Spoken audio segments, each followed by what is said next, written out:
Hello, welcome back everybody to Kureon once again, another session. I am of course your dungeon master and this is my wonderful party. It's quite warm and a few of us have got a little delirious with the heat, so bear with us.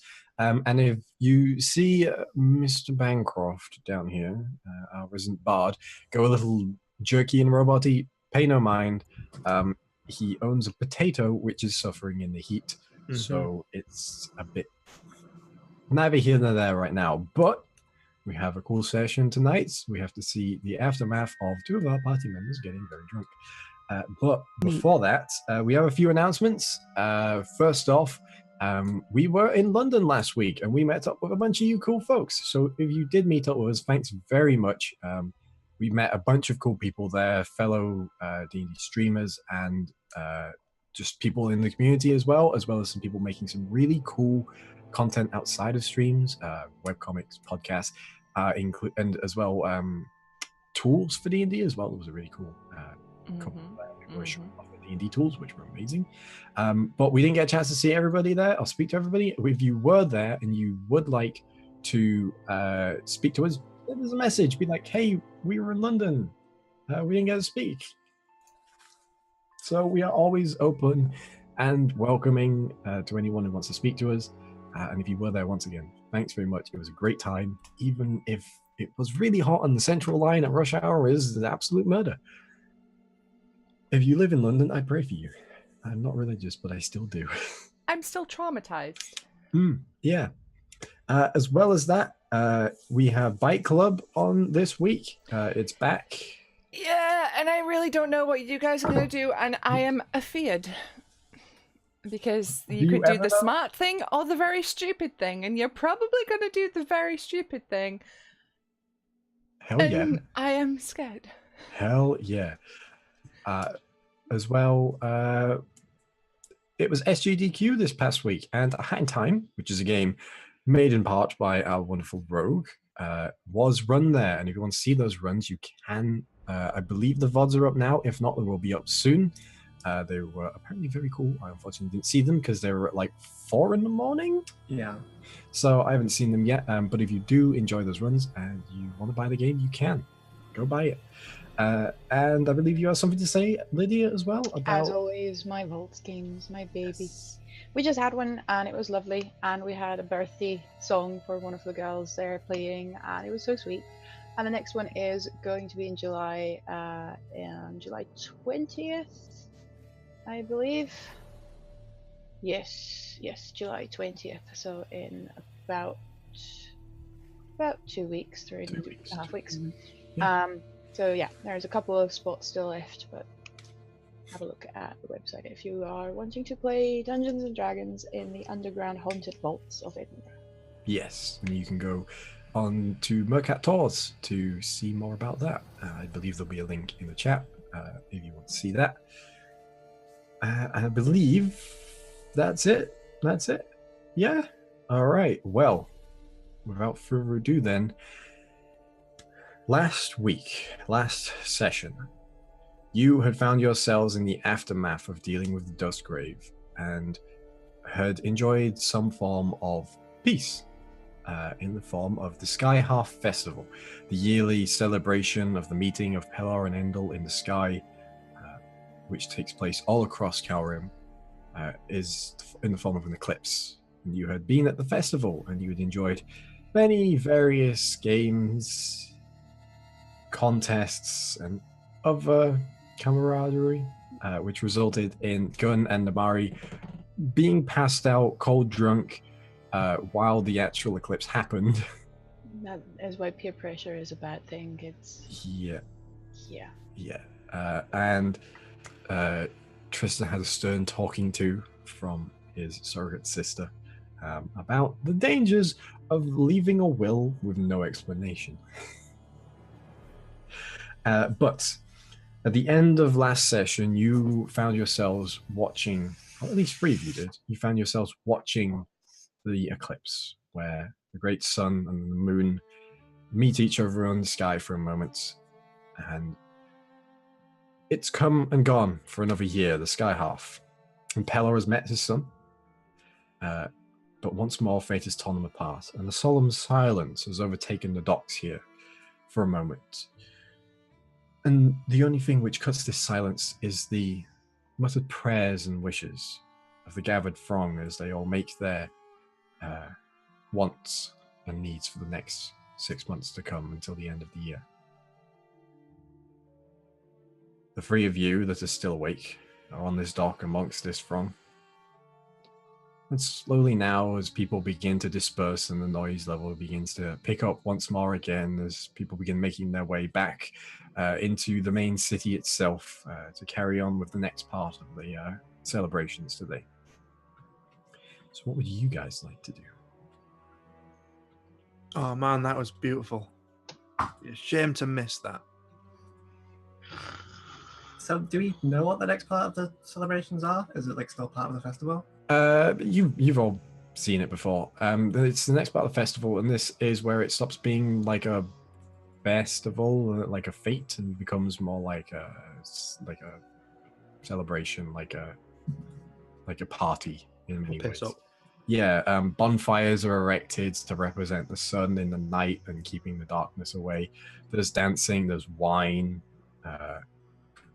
there's storytelling, singing. It's a lot more of a party in the evenings, and it takes place in the main square and in the various smaller squares throughout and plazas throughout every major city in Gowram. Well, yeah, I imagine we just get involved in that. Before we head off back from the docks, I mean, what do we want to do with the drunk two? Do we just want to leave them there, or do we want to move them? I mean, I don't think they'll be the only drunks on the street after tonight. That's a very fair fine. point. That's a very fair point. Just wanted to check. Plus, like, Gun can handle herself, and probably Namira as well, so we'll be fine. Speaking of which, can both Namari and Gun make me a Constitution save? I can attempt to. We're starting this off better than we did the whole game last time. So 21. 10. Hey! Gun can handle herself. Yes.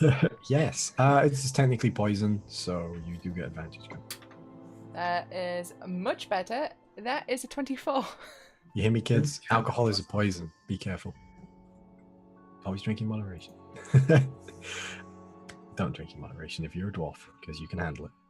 So, both of you awake at this point as the sky begins to darken for the evening, and you see people begin to make their way back around you. But you both wake up once again with a surprisingly small headache, considering the amount of alcohol you drank. It's that good dwarven beer. It goes in quick and it leaves quick.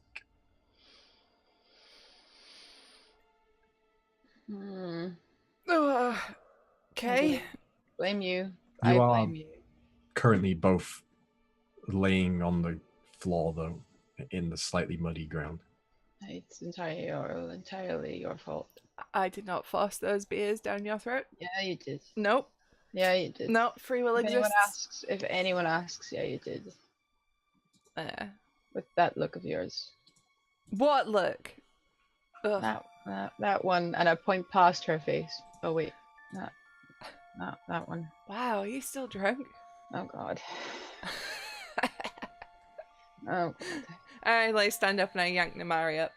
Ah. Come on. Dwarven beer. No such thing as a hangover on dwarven beer. I can walk. Wait, is the thing over? I think so. How long were we out? Dwarven beer. How long were we out? I don't know, Mr. DM. How long were we out? Do we know?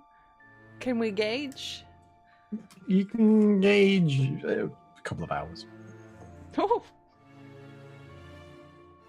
Well, it's been a while since I've had a bender quite like that one. How many was it in the end? 20? I want to refresh your mind that you had a bender quite like that about a fortnight ago.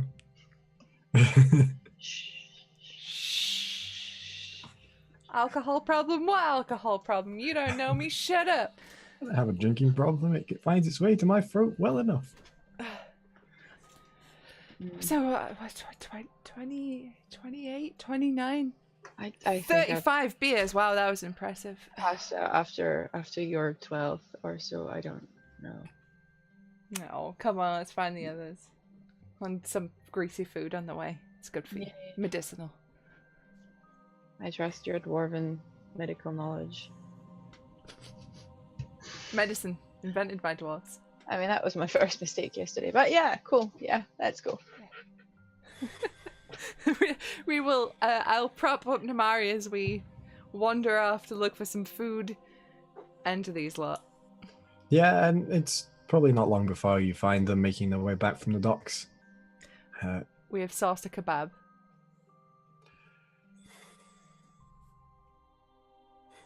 You Come on, Stu. Improv, yes, and. Yes, and that delicious poutine. You okay, Stuart? No, I'm never okay. It's a fish kebab. Yeah, fuck you.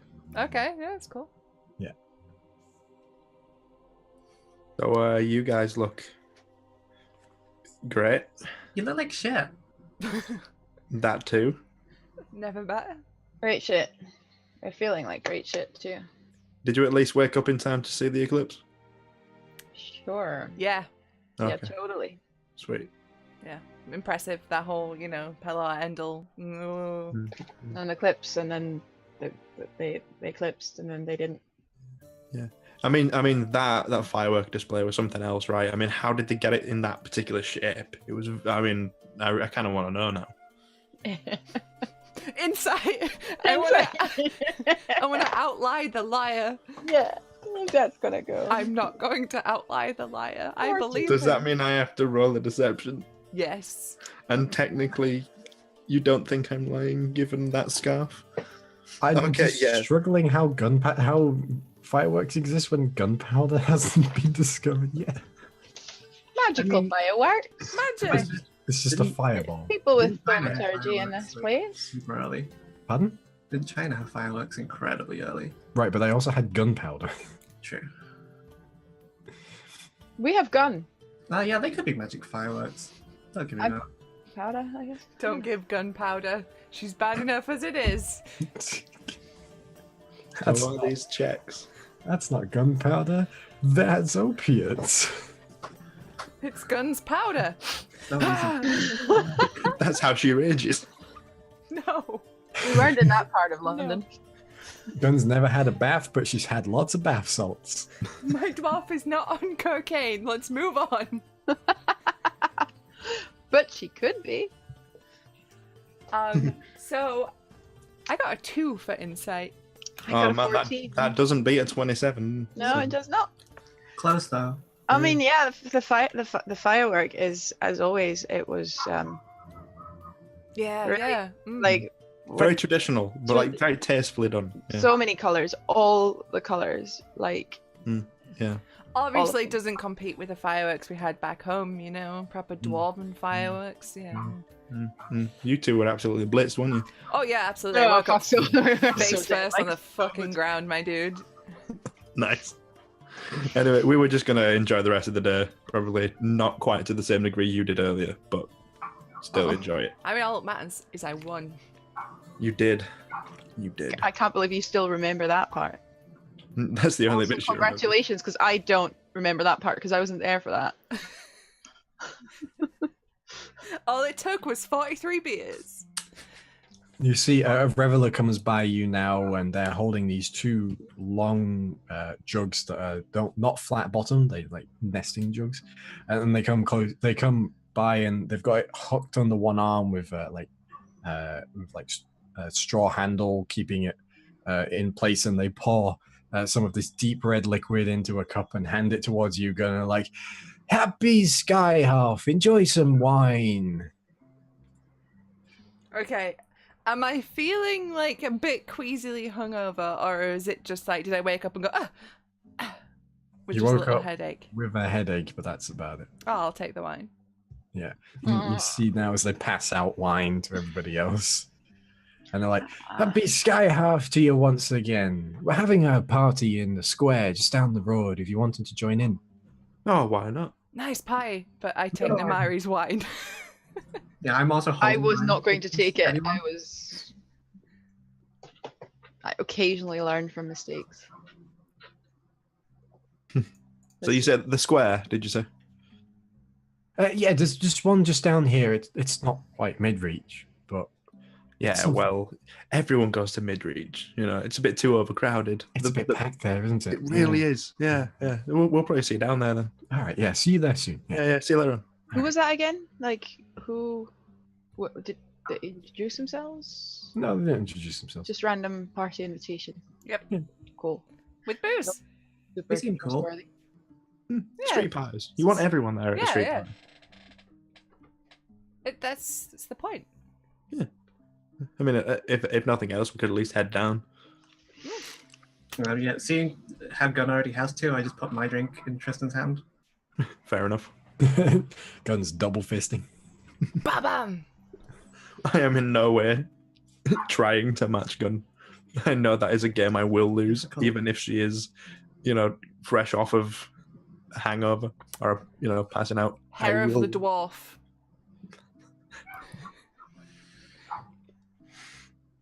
So, where are you going? What are you doing? I It think I sounds need like- to go home. You are home. I mean, if no one else any other suggestions, we can always just go down to that party in the square. Street pie? Street Yeah. party. Sounds like a really good time to spend the evening. Yeah.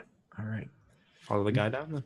And as you walk down this towards this square, you can see small plumes of smoke begin rising from all different parts of the city as people have their own small celebrations here, including one that rises at the end of this alleyway that you see. And it's a triangular square, a small plaza that sits between some rows of houses here, no more than maybe 45 feet across at its widest angle.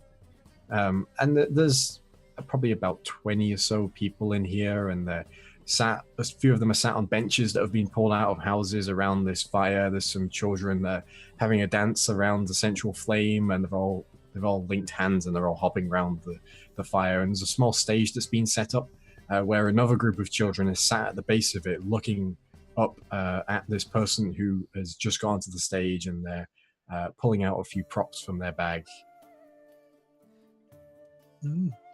I wouldn't actually mind going over and sort of paying attention to the little performance on the stage. Yeah. Yeah, that sounds good actually. If it's only a small enough square, that's more towards where I'd end up going anyway. Yeah. It's probably small enough that if you were anywhere in the square that you'd probably end up hearing it. But yeah, and you Good see seat. in a couple of places through this square, there's more of these jugs have been placed. These long, sort of terracotta, the orange terracotta, but lacquered terracotta jugs that have no base and are sit in these small basket-like holders. Has anyone actually taken a drink yet, by the way? I probably would have had a sip, yeah. Yeah. When you take a drink, it's not grape wine. It's actually raspberry wine. Even better. It's very thick, very heady, a very strong, fruity flavored wine. I'm happy Tilly handed me an extra. Yes, it's really nice. Yeah, it's common. It's like there's a lot of it has been made for this, but it's nice. It's a warm summer's drink. It's quite cool. It seems like these jugs help keep it cool. So, who's sitting down for the performance? Who's? All right. I want to I don't know. just sit down. All right. So, as most of you sit down for the performance, as some of you just sit down, the person on the stage finishes preparing their things and turns around, and you see it's actually a sort of middle-aged-ish woman, very dark skin, shaved head. She has a minstrel's cap on. It's jauntily to the side with feather. Not quite as fancy as yours, Tristan, but more dandelion than anything else. And she goes, welcome. to this our annual story time. Children, you ready to learn once again about the tale of Endel and Pelor? And all the kids are like, yeah, woo! And you see this woman goes, oh, can I start it? And she goes, of course. He goes, well, Pelor brought Endel into the world, didn't he? Yes, that's right. Pelor brought Endel, the moon, into the world so that the people would have a place, something to see with in the night, so that they wouldn't be scared of the dark. And Pelor took Endel all across the world, showing him the greatest landmarks so that he may know best where to shine his light, so that people may be safe in their travels. But after a while, a figure appeared before Endel. The Blade King. He was all the children go, boo! And this blade bearer, he poisoned the mind of Endel, wove it with lies to say that what his father was doing, was not training Endel to save people, but was training Endel to not help people at all, and that Endel's true power lay away from his father. But Pelor did not realize what was happening until too late. As Endel walked away from his father and found himself on the other side of the world, unable to see his father once more. And it is said that the sun did not rise for 500 days because of Pelor's grief at the loss of his son. But on the 500th day, a great snake came to Pelor and asked, what exactly is the problem, Pelor? And as Pelor replied that he was sad he did not get to see his son anymore, and that he had not been a better father, the snake said that he could help. And so he wrapped himself around the sky and dragged the two gods together once again. And in that moment, they had a reconciliation, as father and son were reunited again for the first time in months. But little did the gods know that this snake was actually Zahir. Too many characters with similar names. The god of darkness and poison. And he only seeked to increase the agony of the sunlight god. And so, just as they were about to embrace, he let go of the sky and forced them apart once again with such great power that magic was forever sundered should they come together. And so now they cannot spend more than a moment with each other every year, or they know the world will end. And the children go, oh. And everyone goes, yes. And that's why we have this festival, to honor the time that families spend together, and to honor the sun and moon in the sky. Now, kids, who wants to hear a story about the fox and the hen? And the performer comes down from the platform and sits among the children and starts telling this very very simple story about a fox and a hen who become friends, and it's nowhere near has the grandeur of the previous story, but it's something that the kids are equally engrossed in.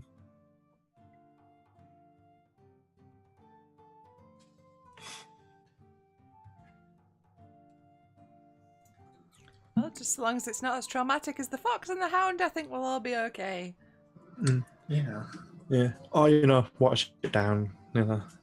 Just avoid that type of story for now. By the sounds of it, I mean, a bunch of you probably know this story. It's a story about a fox and a hen who become friends because the farmer is not a very nice person. So it's nothing to... It's no grim fairy tale, as it were. Because those are bullshit, by the way, grim fairy tales. They made them worse on purpose. Yes. Well. That was a nice story.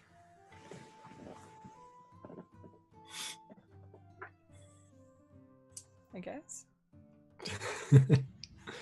Did everybody fall asleep during story time? No, it's just the water in the garden outside and the hosepipe is really loud. I'm sitting in a corner feeling sorry for myself. Yeah, I'm probably not quite sitting in the corner, so feeling sorry for myself. More, oh, this is nice. Yeah. I've not done this since I was a kid. This is nice. Just a bit relaxed. Yeah, probably just milling around, keeping an eye on the storyteller and the stage. Maybe just waiting for an opening, just if one arises. But other than that, just milling around. Yeah. After a short amount of time, the reveler that had spoken to you first and invited you down here comes down, and there's a couple of people with him at this point. And he's like, "Oh, you came. Are you enjoying yourselves then? Yeah. Please feel free to take a seat or have a dance. Just take all the wine that you want. That's what it's there for. It's supplied for the celebration. It's been a warm few days around here, so I think you'd appreciate the relaxation for a bit." And the wine is delicious, by the way. Oh, thank you. My mother makes it. Well, compliments to your mother. Of course, Very good. You can tell her yourself if you want. She's sat just over there, and he points to this, what appears to be only maybe like 20 years older than him woman, who is currently there with a large glass of wine. Well, it's not a glass, a large cup of wine in each hand, and is holding them away from the very drunk person sat next to her, who's like, "Please give me more wine. It's so nice, miss." And she's like, "You can have some more when you sober up a bit." She seems to have her hands full. I'll say thank you later. Might be Bullshit. a good idea. Look at that guy, he's getting cut off. I know. That would never happen to you. I can control myself. You can. You don't have a drinking problem. Drinking has a problem with you. The gun cuts herself off when she falls on the floor. Yep. That's when I know I've hit my limit, when I'm unconscious. When you Your hit limit is the ground. That's healthy, right? Yeah. 1 tequila, 2 tequila, 3 tequila, 4. Almost, Stuart. Almost. Almost. Apparently, I've been on the tequila. So, as you all relax, or perhaps not in the case of Namari, the night winds on for a time, and after a while, the storyteller comes over and sits with you all. And the night just continues until, unless you'd like to do anything, we will. Maybe not hand Namari a wine if there's any non-alcoholic I'm drink. not taking any wine. Yeah, there's water in that. I am solid water. I am not that used to getting that drunk, and I am not liking it. Yeah, it'd just literally just be a case of I'd hand over some water, hand on the shoulder, not actually say much, but then just like sit down and. I probably will have gone round to round up some food to bring back to us all at some point. Yeah, of course. And you go to the stalls in the main square that you knew of before that you've come back. And you come back with a variety of pastries and other very starchy foods to soak up all the alcohol. I'd be like hanging out, chatting, being, a general reveler. Maybe do some curls with children, infringe on Kerchak's copyright. No, it's cool. It's cool.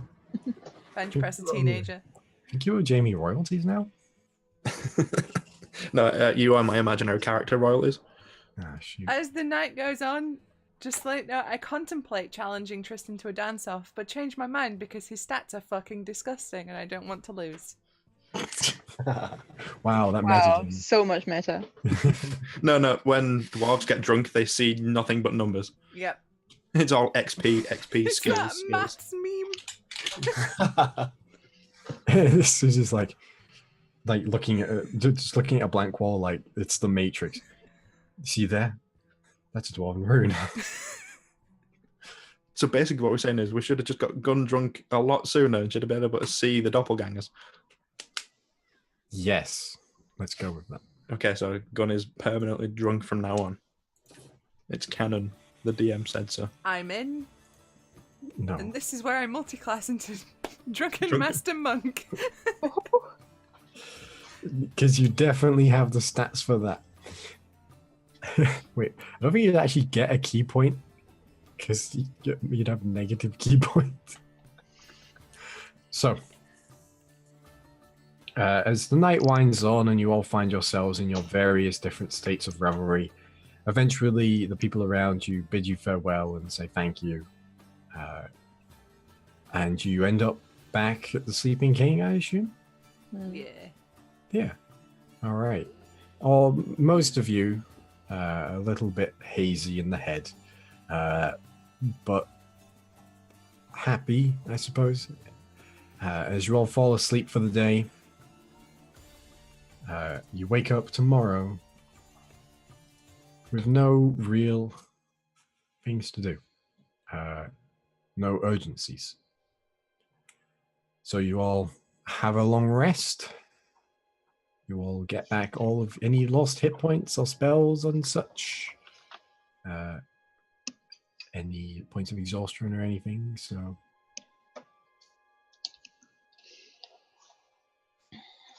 At breakfast, I'm like, what are we doing now? Are we staying here? Are we going on? I Are imagine we'll we? move on. Are we staying together? Yeah. I assume so. I figured as much. I've grown accustomed to all of your faces. We should find something to do though, because I'm not really much one for ambling around anymore. Kind of like doing things. Do you know what we need? We need a map. We do. We should add that to the list of things we should do before we actually bugger off somewhere. Are there Yeah, I any don't think- cartographers around Dalneln that we know of? I mean, you know of? Perhaps not, but The Dalneln people know of? the Dalneln people, yeah, will know of a cartographer. He comes and goes, but usually they are found within one of the taverns, which sits on the border of the Endel Groves. That's not posh enough to be a noble tavern, but not run down enough to be a standard tavern, by the name of the Gilded Gold. Wow. That's a bit fucking redundant. Wow. Yeah, don't worry. There is a tavern near me called the Flying. Sorry, a tavern. There's a pub near me called the Flying Swan. It's, I mean, as opposed to all those other ones. I mean, that is a thing a swan can do. That one's not so egregious. I mean, gold. It's just gold-plated gold. Honestly, though. It's like saying the wet water. Oh, you know, the Los Angeles Angels. Water is not wet. Don't fucking start with me with that. So, Good to know. yeah. You don't know his name. You just know that there is a cartographer that hangs out. I guess we'll just look for the biggest node in there. I have a hunch. Just open the door and go, oh man, I really wish we had a map, and see who pipes up.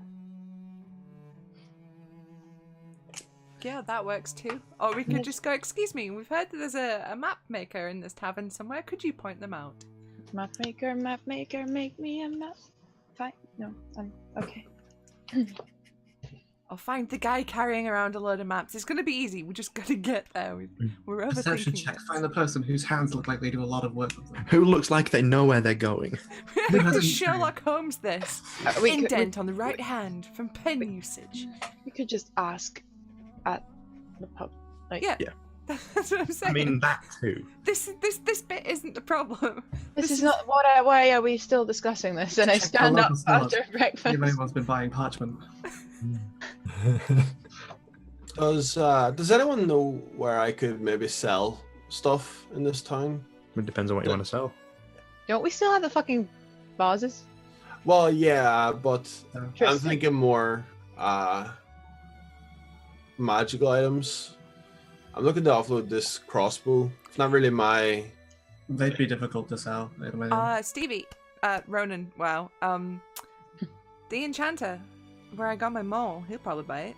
He said He said he wouldn't though. He said that yeah. it Remember, could be sold in town, but he wouldn't be buying it. Okay. Yeah, Ronan was with you the first time you inquired. That's true. My apologies. I was just very excited about getting a smashy thing. On this subject, though, I think we do have a lot of like small valuables we haven't uploaded anywhere yet. Yeah, we need to empty that Vases. bag for future goodies, Vases. including the vases. Tristan, they gotta go. We And need the to get. tapestry and the Yeah, but candles. I gave the vases away. No, So- you No, didn't. you did not. You gave 2 of them away, Yeah, correct. and we had 4. The Green Horizon is everywhere, apparently. I mean, not everywhere. Look, They don't we have don't eyes have on the ball. anywhere to put them yet. Maybe Yet. one day in the far future, when we have a keep or whatever, we can put them in there. I mean, if we have a keep, I think we can buy new vases. The Fine. umbrella stand. Fine. We can No. sell my family heirlooms. They're What's not that about? even your family. God. I inherited them. Can't you just leave, if you really don't want to sell them, can't you just leave them in your actual family here's home? Not carry them everywhere? She'll probably break them by accident on purpose. Just to Also- prove a point. Wasn't someone steal them? They're like valuable. Possibly, yeah. Fine, we'll sell them. I'd also like to go buy a couple of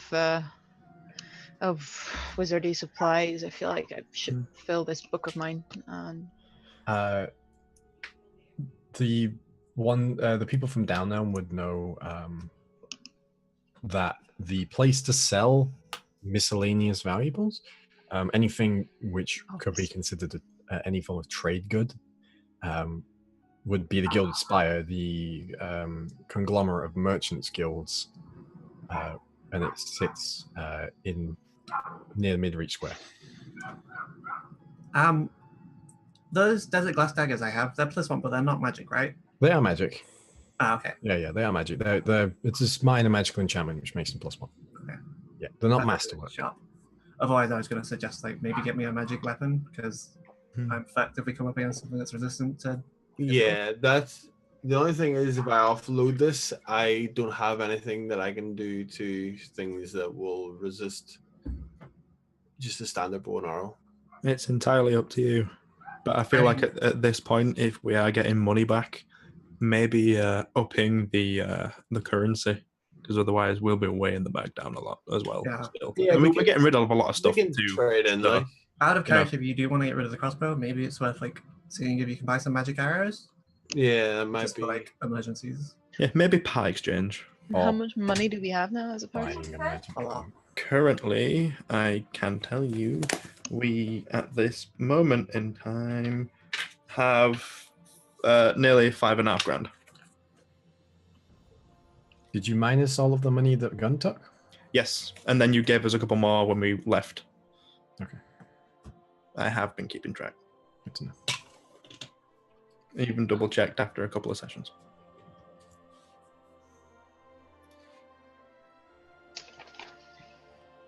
So yeah, there's a couple of things that we could always do. If if we want to sell these things, there's places we can go. There's a couple of things I wouldn't mind doing as well. Yeah. Just going to a watchmaker, maybe check out a library or two, just for a couple of things, really. We should sell the mundane stuff off first because I imagine that's the easiest to get it to sell. It's the closest to you as well. Yeah. See, Plus, like selling magic stuff probably has like haggling and stuff involved. Whereas Also, I Gun, feel like we could just sell it. Hello. it might be worth looking in now that we're in a bigger city to see if you can find that information on giants and where to find them. That's Mhm. why I wanted to go to the library. Yeah. See, good wavelength right here. Synergy. okay. So where are you going first? Sell the So- shit. The Gilded Spire, probably. Alright. That's one for the miscellaneous goods, right? Yeah, and the Gilded Spire is basically like an auction house, but also like a pawn shop and fence. It's like an indoor market in many ways, but it's run by the Gilded Spire, which is a merchant conglomerate. So it's a council of merchant guilds. It's one of the 4 pillars of Kureon, of Kaurim, sorry, alongside the Bureau of the Wall, which you know of. Okay. So, is there like different merchants that we would have to split up and sell things between, or can we just go? No, that is the nature of the Gilded Spire, is that there are people there which will take your stuff, give you the money, and then distribute it to the merchants that it goes to. That's the purpose of it, is to spread things out across merchants. You buy individually from merchants, but you sell to the Gilded Spire, and then they give them out to the respective merchants. Okay. I guess we offload all the junk we have then. Yep. When we get there, we might have to check the freshness of a couple of pieces. That's all. Ooh. That's just. Keep those away from Namari. Hey! Well, I mean, the bullet armor pieces might be okay, but the hide probably won't. Fuck, I forgot we had that. Yeah, me too.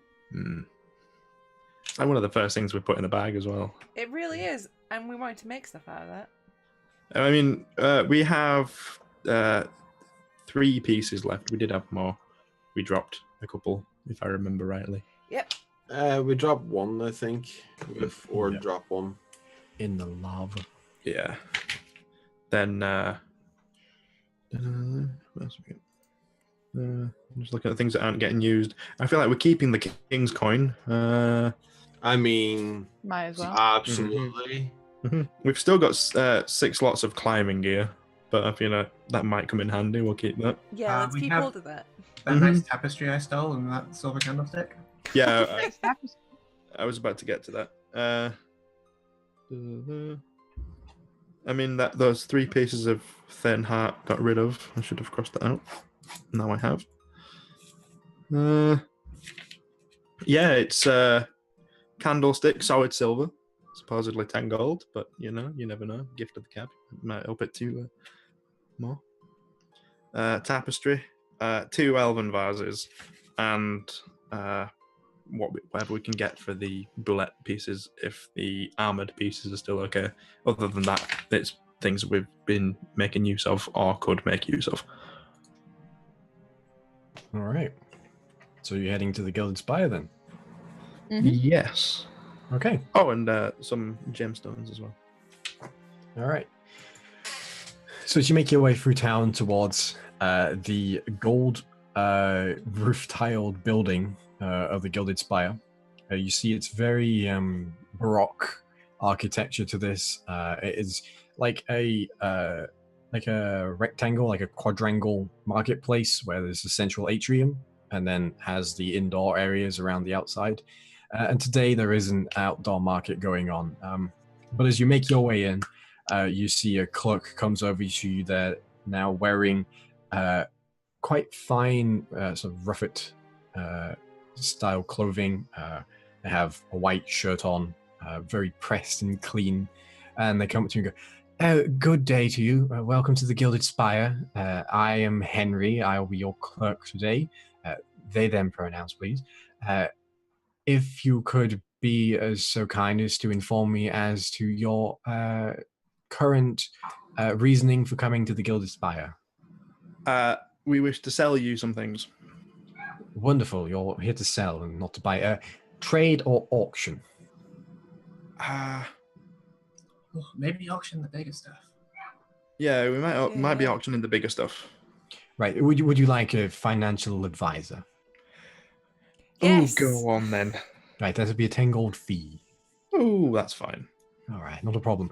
Please come with me. We'll see you to your financial advisor. Thank you. And you see they lead you down one of these the long corridors, which makes up the one of the sides of this quadrangle here. And as they come to a door, they stand next to it and they go, your advisor's in here. Please tell them that Henry sent you. Their name is Bartholomew. Thank you very much. Before we go in, I just turn to everybody and say, right, everybody look at whatever Tristan signs.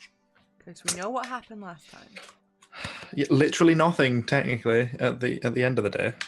So, I mean, this place seems a lot less creepy than that place did. Yeah, So but you never know, though. it's the places that don't seem creepy that are creepy. That's how they get you. I don't know. It might be the places that have you sign stuff in blood too, though. It wasn't blood. Mm-hmm. Can you say that again, but with a bit more confidence? I say it very convincingly. Do you? Probably. I don't know. Do you? How does it sound like? He does have a fancy scarf. I do have a fancy Oh, scarf. I hate you, Stuart. Why have you given him that thing? What? It only protects him magically. Oh, Unless you're using magic, it doesn't do anything. fair enough. By the magic of my fist. But yeah, I also noticed there's some Hydra pieces as well. Like teeth and scales, not so much. The teeth won't really be rotting away as much, so that might be useful. Okay. God damn it. It's The rest of it, maybe not so much. I mean, the scales, who knows? it's like a menagerie in there. Yeah, just. Oh. That's the noise I'm supposed to make. Anyway. That was bad. So you're going inside? You're going Yeah. in the door? All right. So you open it into a small office. There is a desk in the center. There is a single tapestry with the logo of the Gilded Spire on it that sits behind the desk. And the desk has exactly one inkwell and pen, one notepad, and one halfling stood on the chair at the other side. Their hair is very brill cream slicked over to one side. They are immaculately dressed in a deep green suit, and they have their hands steepled in front of them. And as they come in, they go, "Oh, good day to you. My name is Bartholomew. I'll be your financial advisor for today. Please sit down, take a seat, take a seat, take a seat, take a seat. Henry sent us. Thank you. I will make sure that Henry gets their commission. Take a seat." Hello. Thank you for seeing us. I will take a seat. Thank you. Yeah, hi.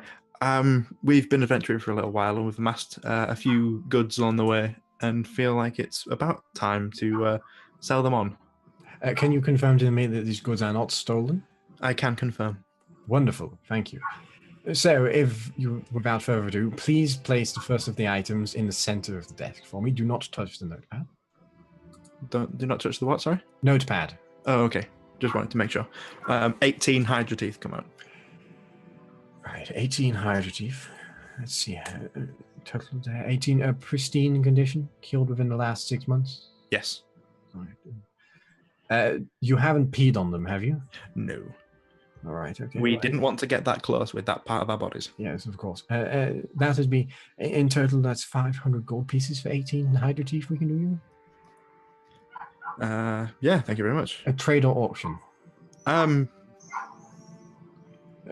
still not. I'm not fully aware of what the auction option would entail. Auction means it's +2 auction. We just have a starting bid, and it goes as high as it goes.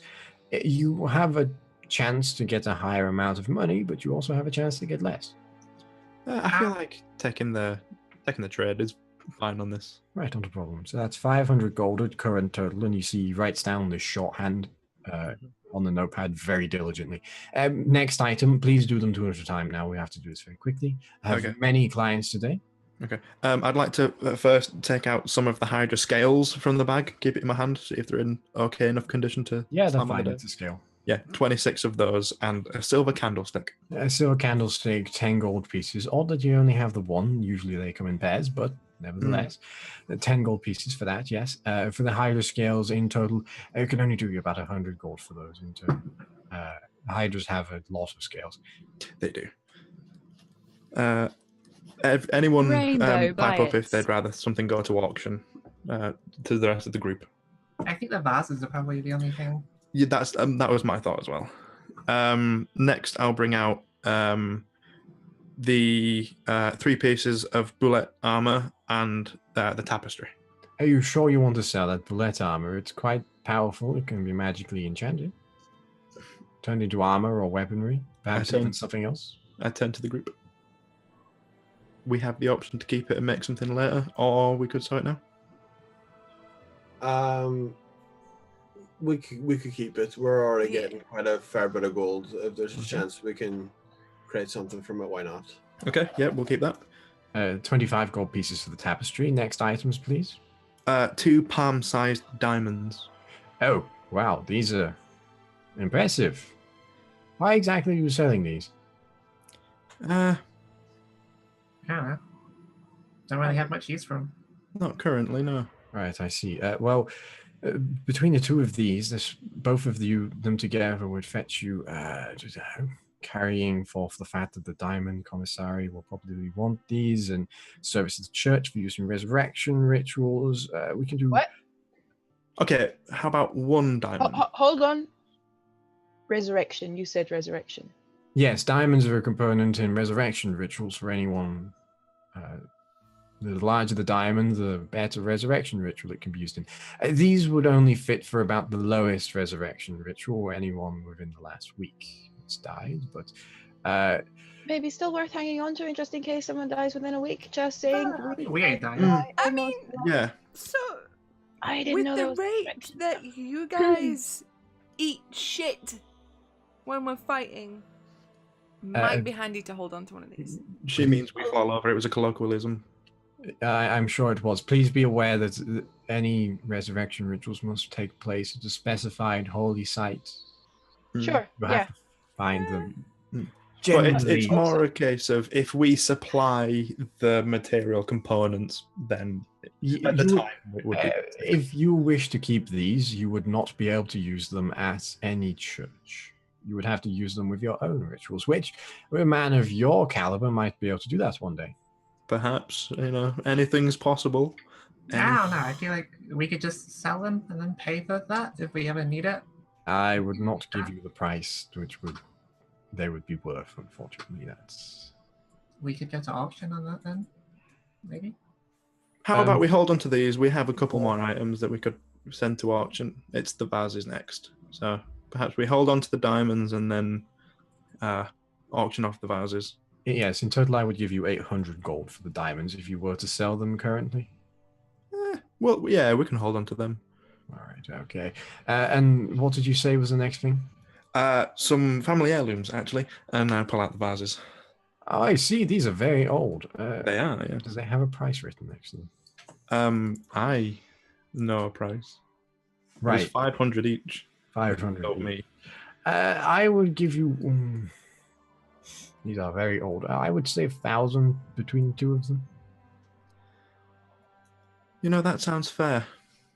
Or we could always take them to auction. Do you think this is the sort of thing that the current climate in the clientele would be going for currently? I am not at liberty to say that. As auctions change on a daily basis, the auction is done across Calrim, so it's hard to take full stock of it. It's your decision to make. I am only here to advise you on approximate prices.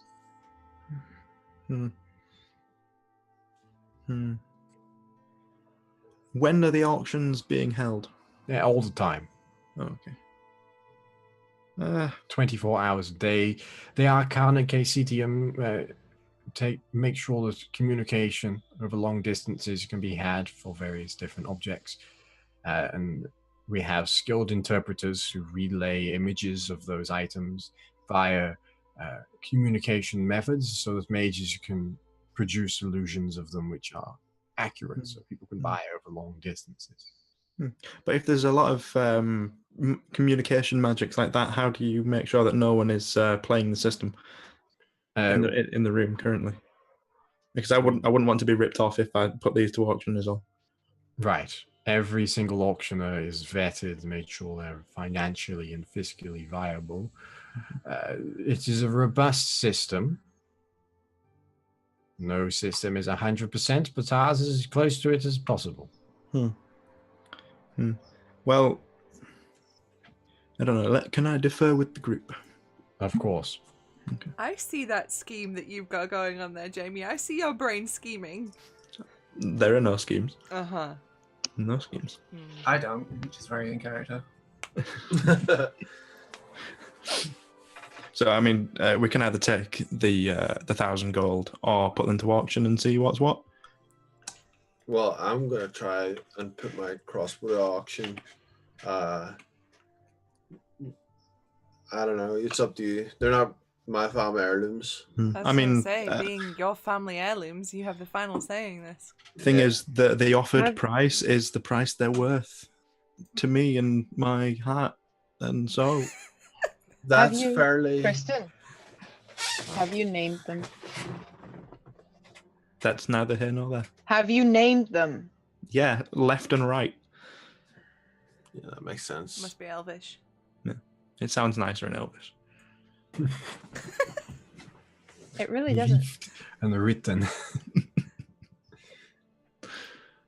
I mean, if you wanted to put the crossbow up for auction, you know, it's entirely up to you. But yeah, it might be a bit morbid, but I'm kind of banking on a little bit of maybe people are more scared at the minute and thinking this might be the time to do it. The joyous festival just ended.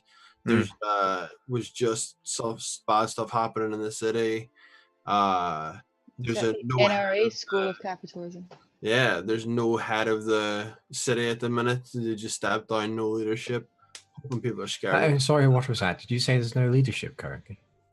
Yeah, the back in Halfgate. No. Yeah, it's just fine. From. Yeah, it's where we were. It's Halfgate a whole thing. Make it the check, Ronan. Yeah, sure.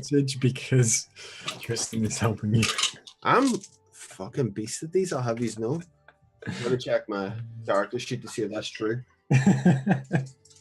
Oh, it is. Let's go. 21. Oh, what the hell? He goes, oh, right, I see. The provost is unwell. Right, I see. Right. Are you finished conferring? Do you wish to? Well, how about, Ronan? We can assess the current political climate by putting the vases and the crossbow up and see which fetches more. Yeah, okay. Crossbow? I'll produce my crossbow. Sir, this is magical. The gilded spire does not deal in magical items. We do not have the oversight to deal with that, I'm afraid. Where would I go to sell this? There's probably perhaps one place in Dalneln you might be able to sell it. And that would be the Styxian Sanctum, I believe. Yeah, the name's familiar. Can't believe Morticia Adams is our Gilmore. And Gomez, he was there too. I mean, oh, we've not met the kids yet. They're not technically. Buxley and Wednesday. Oh, I was not actually considered. Oh. Lurch opens the door. Oh. I'm not sure Okay. if I'm excited or scared. Both. Measure. So, I'm actually happy to take the trade price for the vases. right, okay. In that case, then 1,000 gold has been added to your total. Anything else? Can we please speed this up at this point, of course? I don't want to keep you here too long, and I'm sure you don't want to be kept here too long. That's fine. That's it from me, personally. I mean, I only have the tiefling porn scroll, and I'm keeping that. Do you say that out loud? Yeah. I'm afraid we don't deal in illicit materials, ma'am. It's not that racy. If it has a boob, I'm afraid we can't sell it. It has 2 nipples. Unfortunately, male or female, we cannot sell anything regarding a boob. Like I said, I'm keeping it. Or in any form of exposed genitalia. Naturally. Involving a what again? Just say that word one more time. A boob. Like,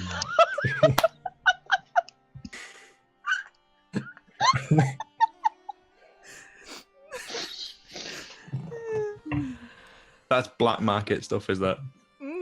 How old are we? Old enough to find it funny. I'm 77. Physically or mentally? Because mentally I'm like 12. Yeah, same as. As far as I'm aware, that'll be all. Thank you very much. Not a problem. Let me just take a moment to calculate your total for you. Thank you. That will be 1,635 gold pieces in total.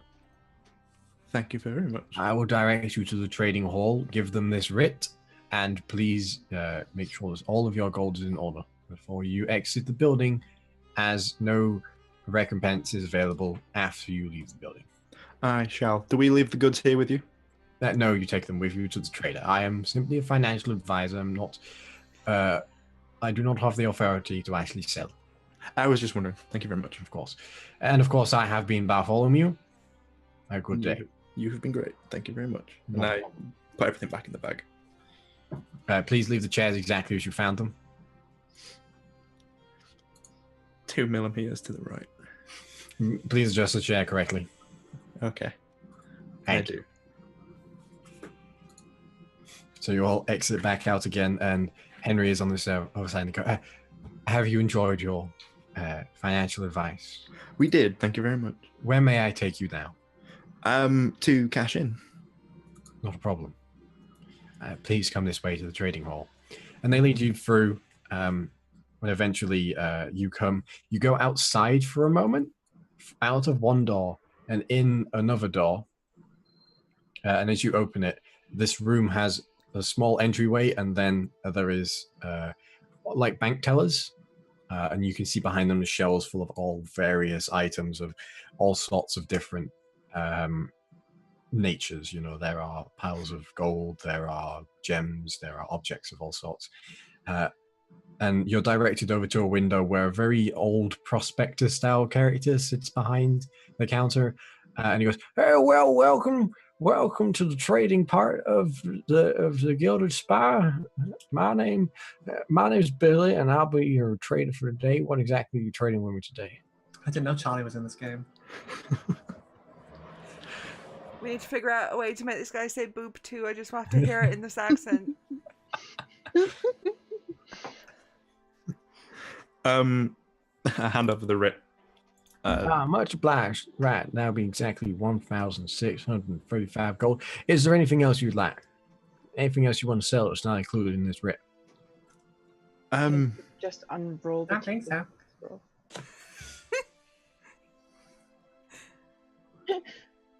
There isn't. Are you presenting this No. southern gentleman with pornography? I say I'm tempted. They don't trade. Lydia would. Namari does not. All right. That would be a no then. If there's nothing else, here is your gold, sir. Thanks for trading with us today. Thank you very much. Much obliged. You too. Have a great day. You have a great day too, sir. What just happened? Did we hand over the stuff we were selling? Yeah. Mm-hmm. Okay, just checking. All right, Just found count it that from- fucking money. Okay. So, Because as you notice, this building is laid out in such a way as you have to go outside to leave this room. Ooh, those sneaky bastards. What? that puts us at a just fresh 7 grand. All of the money is there as well. Good. Mhm. Good. Nice. Because I will beat Prospector Pete up. I don't care. I'll do crimes. More crimes. Been loved in the museum forever, Woody. All right. So, as you make your way back outside, Henry once again greets you then and goes, "Is there anything else I can get you for today?" No, that'd be fine. Thank you very much. Right, not a problem. Please follow me to the exit. Unless you would have a look, like to have a look at our indoor market for the day. Today's theme is fish and fresh vegetables. I think we're fine. All right, Got enough of the produce yesterday at the festival, I think. indeed. Right.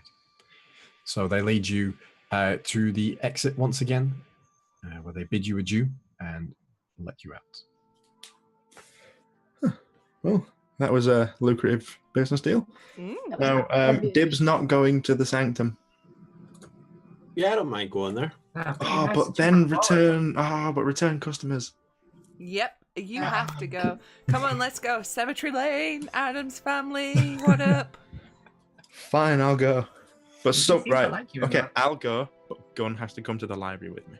Yeah, I want to go anyway. Damn it! I was hoping that there'd be more objection. Do you think I eat books? No, I just feel like it's still a fairly warm day, stood inside, reading books. Might not be your... Never mind, fine, I'll go before I get my Keep head... digging, Tristan. caved in. Keep digging. You might hit Mithril. Ah, you never know. Let's go visit vampire persons. I don't know what vampires are, but No, you know. spiritually we do. Okay. So you make your way across the city to the Styxium Sanctum, but when you get there, unfortunately, there is a sign on the door that says "Popped out for a bite to eat. Be back soon." Of course it does. Is it in very pretty scrawling red lettering? It is in very pretty scrolling lettering. It is definitely a form of Algeria. That's a font joke. I didn't get it. Well, Sunderland Is it cloudy? Can they even travel today? Come on. I was gonna say. It's not cloudy, it's sunny today. Right. But they've got the umbrellas. Never mind. Because they're not vampires. Right, listen out for the screams of their victims. That's just No. Yeah, because we know we want to listen out for the footsteps, because she floats. Mm-hmm. She glides. She's far too graceful to touch the floor. Keep an eye on the skies, they might be bats. I can't stop here. Well, what else do we want to do? There's always the consulate. Forgot about that. The Dwarven consulate. That's true. Could always do that and then come back. Or wait a couple of minutes, see if they turn up. If not, then go and come back. That's Yeah, weird. I we've thought got- they couldn't leave during the sunlight. Yeah, that's what I thought. We've got the consulate. We've got the library. If there's theoretically a place we can convert gold to platinum, that would be real handy at freeing up space. That's true. Just not all of it. Just like Yeah. Well, obviously, we don't want to just be like, oh, Yeah. that'll be 14 silver. Mm. Have you got change for a platinum, bud? It's like Oh, the that's too weirdest- real. I know, isn't it? Even Someone if we gave could me a get like, 50 for $1.99 at work on Sunday.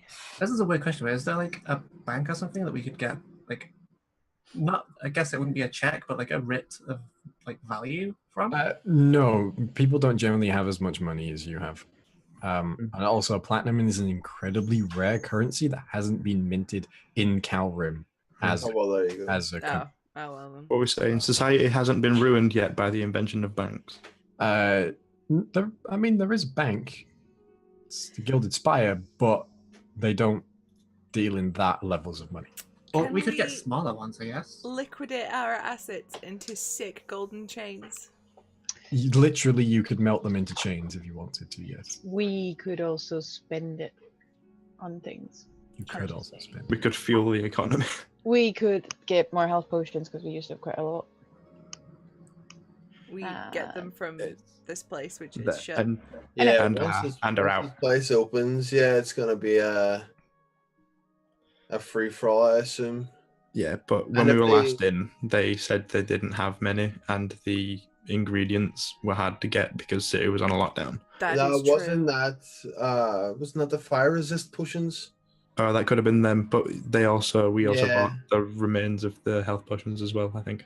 Yeah, but I think it was the Yeah. fire resist potions were the ones that were like take forever to brew. Which we still have. You did buy them out of healing potions, though. When you Ah. were- So maybe the other enchanter that you guys went to might have some. I don't know. I've not met the guy yet. Worst comes to Maybe. worst, I was thinking maybe I could go to him and get the bow enchanted if it's not going to break the bank.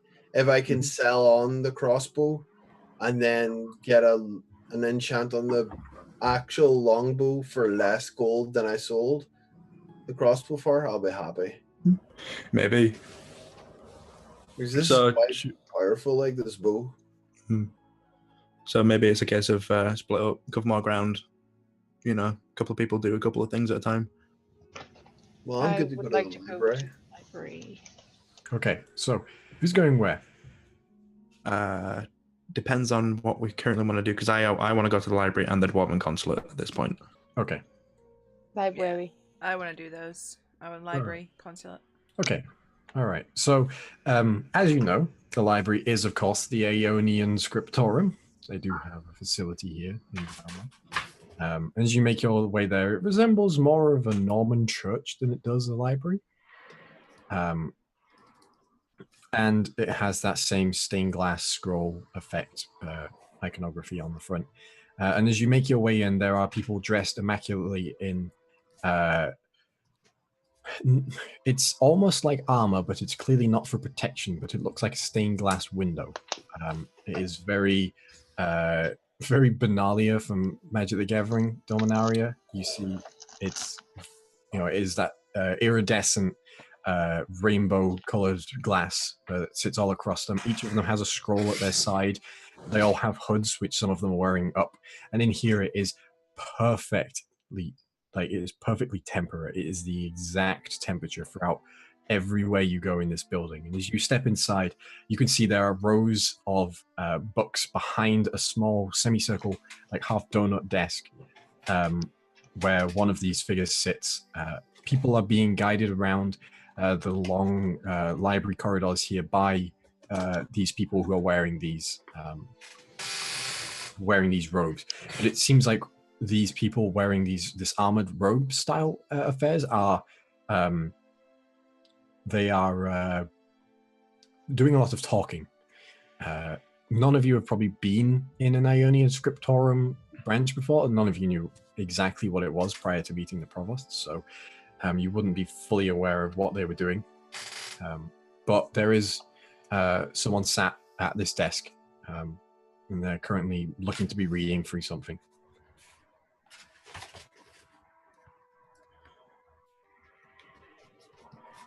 Sorry, I'm just writing a to-do list. Sorry. So,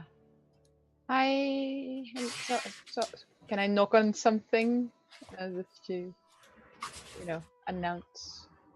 Oh, yes, you can come closer. Please don't stand by the door. Good day. Please come in. And I come in. Right.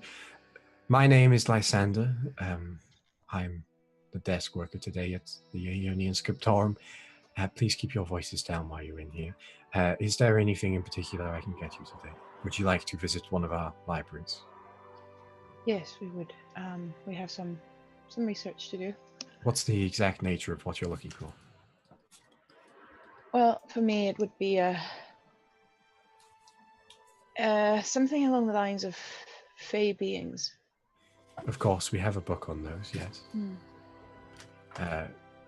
Would anybody else like anything? You got stuff on giants? Of course, yes. Cool. I actually have a bit of a list. Giants as well. Adamantine, mithril, sort of like a sub request. Rare minerals. Yes. Just a basic history of Calrim would be nice. The kingdoms and so on, how they've formed would be quite nice. Something potentially. I'm afraid that any pre-Calrim history literature is unfortunately restricted. That's fine. Whatever you can help with. Of course. If you have anything that pertains to a figure known as the Bard in Black, or any similar variation of. We do not have anything on that, I'm afraid. That's a shame. And then perhaps anything just on Corellon. What is it? I always forget how to pronounce it. Corellon Leferian. That's the one. The elven god. That's the one. Of course, yes, we have some information on him. Right. If you will wait here a moment, someone will be over here to speak with you. You don't have magic books and spell books, do you? I'm afraid not, no. You would have to visit any office of the Arcana Caecitium to do that. And unfortunately, the Commorancy is the only building which is currently unoccupied. So that was the Arcana what, sorry? Yeah, the Arcana Caecitium. It's Tomerians. Tomerian one. Right. It is the mage organization on Kureon as a planet. Yeah. Famous bards might have been a better ask than specifically the Bard in Black. Yeah, maybe, but I don't know. Yeah, and anything specifically like a bestiary of Karim where things are found, where what inhabits where, if there's anything of that sort of nature, that would be great. I do believe we have a book on the basic beasts of Calrim, but nothing beyond that, I'm afraid. Long shot, you wouldn't have any dwarven ancestry. Unfortunately, no. The dwarves take great care of their own records, and we have brokered with them to not intervene within that practice. Fair enough. And you see a figure comes over now and goes, you called Lysander? He goes, yes, Turin. Please guide our guests here to the correct books and orate for them. And Tora goes, of course, please come with me. He leads you first to a book on Fey beings, takes it out of the shelf, opens it up. What would you like to know? Can I not have a look through it myself? I'm afraid not, no. Everyone else still standing there, I'm guessing? I was wondering if there's anything in there about a being called the magpie. No.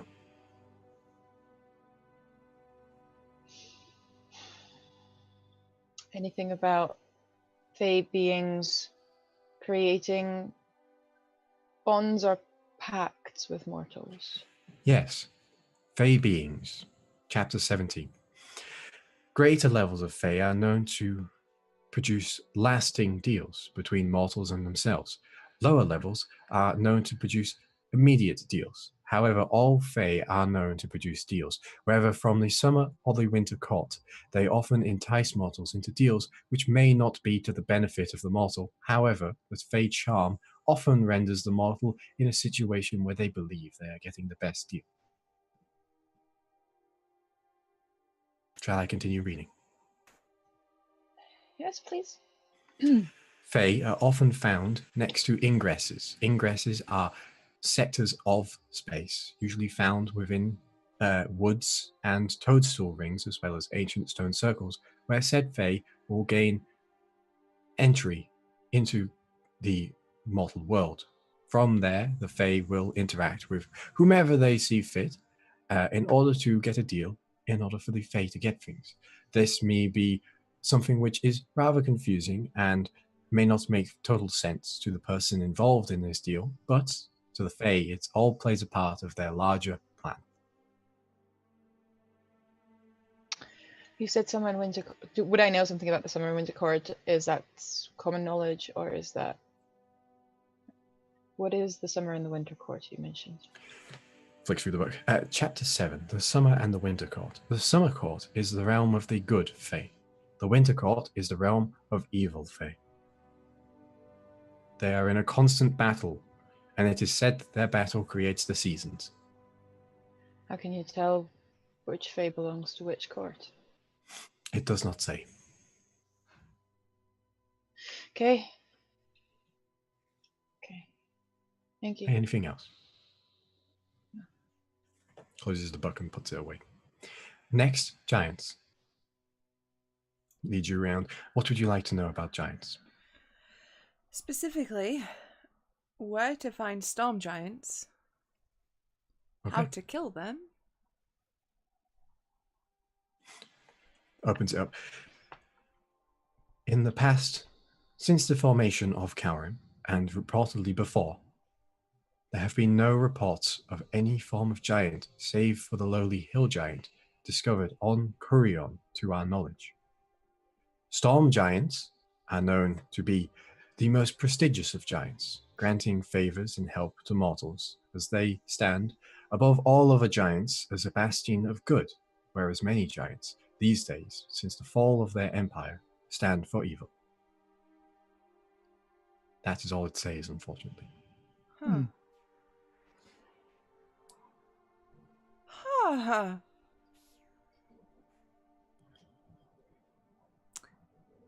So none ever have been found?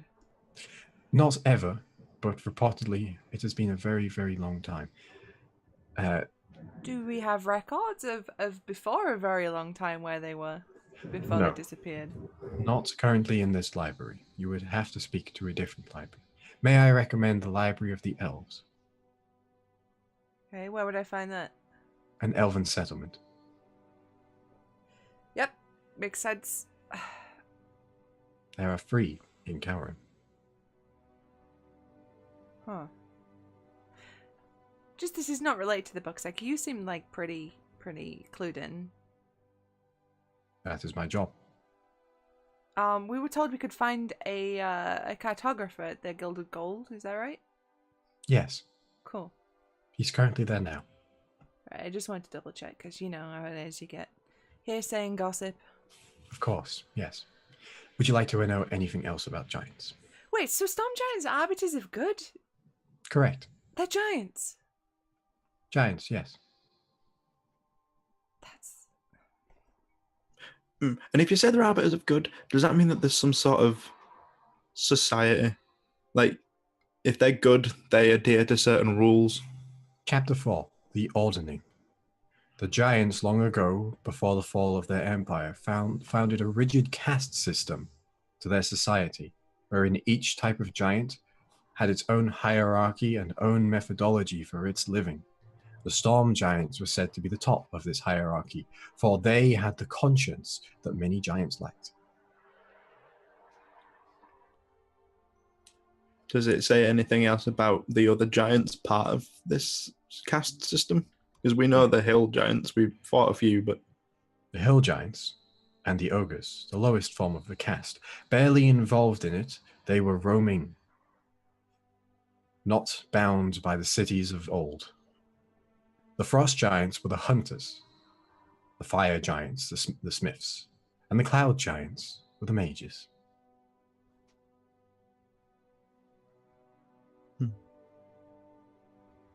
Interesting. And you say we might be able to find more at an elven library?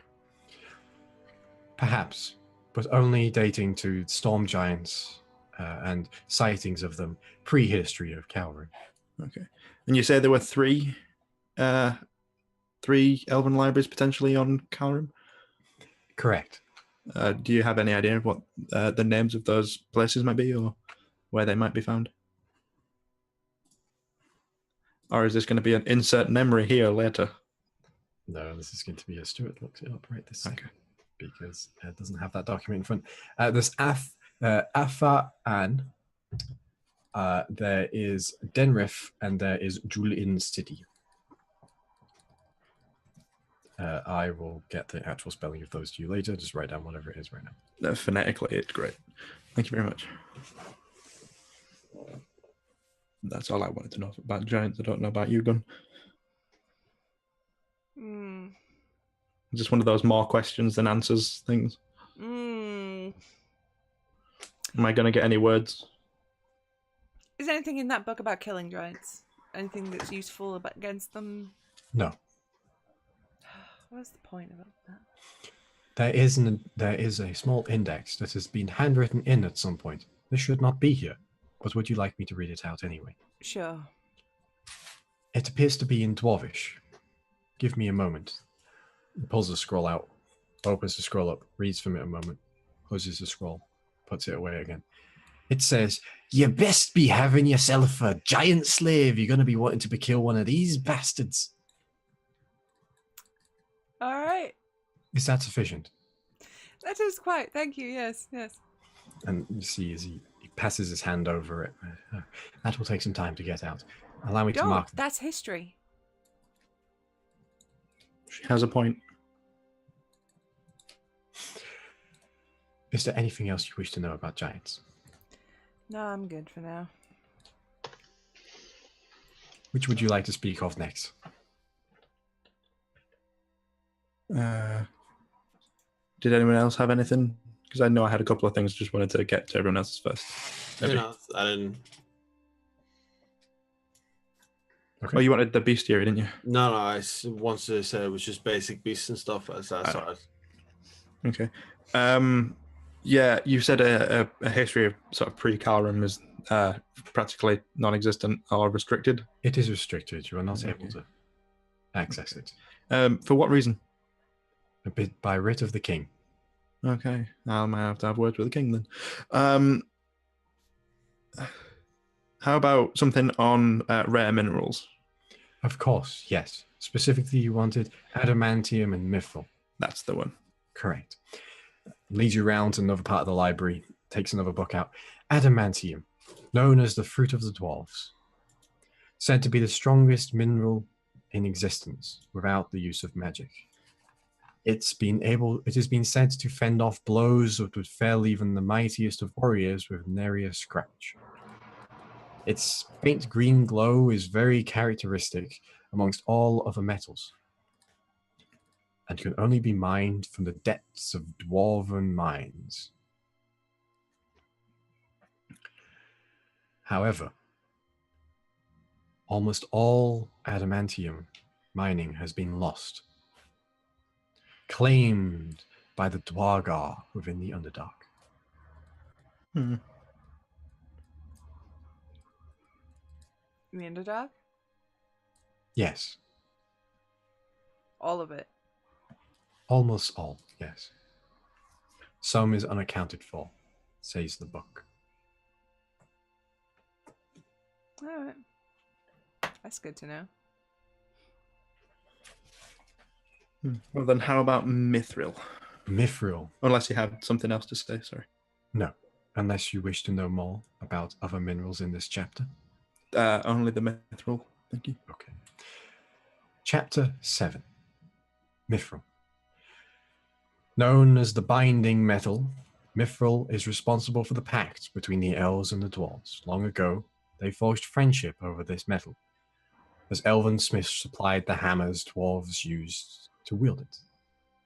It is incredibly light, said to weigh as much as a feather, but provides all of the protection of steel.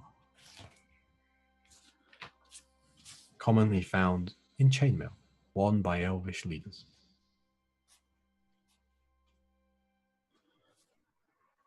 Does it say anything about where it's most commonly found? Indeed. It is found in dwarven mines and elven strongholds. However, it has been said to also be found next to rare magical instances. Ancient magic. Could you elaborate? Magic from before our time. Okay. Is there anything else you wish to know? Not currently about the minerals. Is there any books or anything basically you could tell me or point me in the right direction for learning more about? That's the one. I will never get that right. About what, sorry? Caroline, I went to Carlon Leferian, yeah. Mm-hmm. Okay. Corlon read you over. Letharian. A History of the Elves, Chapter 1. Carlon Leferian. The leader of the Elvish pantheon, Carlon Leferian, sometimes simply called Corellon, is the head of the Elvish pantheon, said to be the god of magic, the god of elven warriors, and the god of protection. Corellon's magic has faded from this realm for some time, and no elf nor man knows why. His clerics no longer garner magic, but only his ancient magics formed in ritual sites remain. God of the stars, Corellon was known to predict the future through looking at the signs seen in the skies.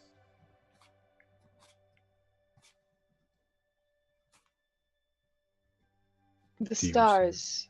Correct. Is there a symbol, a coat of arms or something? Wasn't there something about the tree and stars, or Yeah, I think there were There seven was seven. stars, if I remember. How right. many stars are in that symbol? In Was total, there? Yes. it makes up the boughs of Corellon in the sky. You can look to the southwestern sky on a clear night. There are 5 stars.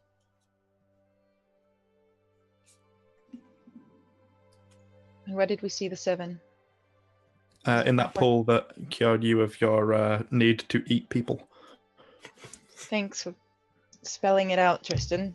You're Again. welcome. Is there any records of it being 7 stars at some point? Not within our libraries.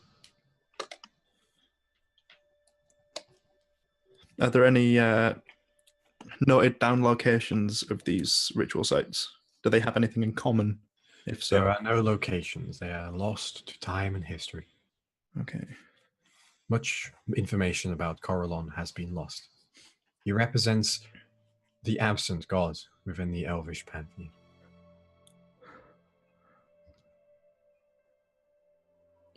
Well, thank you very much. Uh, I don't really think I have any more questions than that because Why? that's not answered mine. Why the absent god?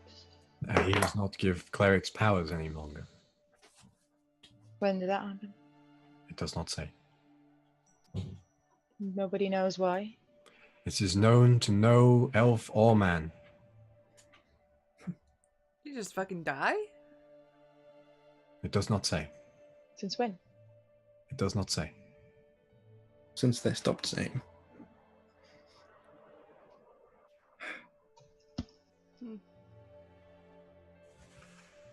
Well, I don't really know. That answers some things, but not really. Oh well, maybe we will uncover the mystery. Hey, you never know. Fix an entire pantheon. How about that? I mean, it's within our skill set, we can do it. I mean, or at least we can convince people we might potentially have. Perhaps there is some creature beyond the scope of mortals you could ask these questions of. Maybe. Do you know of any? I know stories. I like stories. My purview. Perhaps the great sphinxes, or even an Azamon themselves, would know the answer. And what's an Azamon? Known in the common tongue as angels, Mm.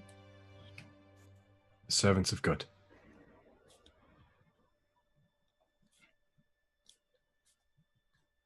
Do you have any more questions?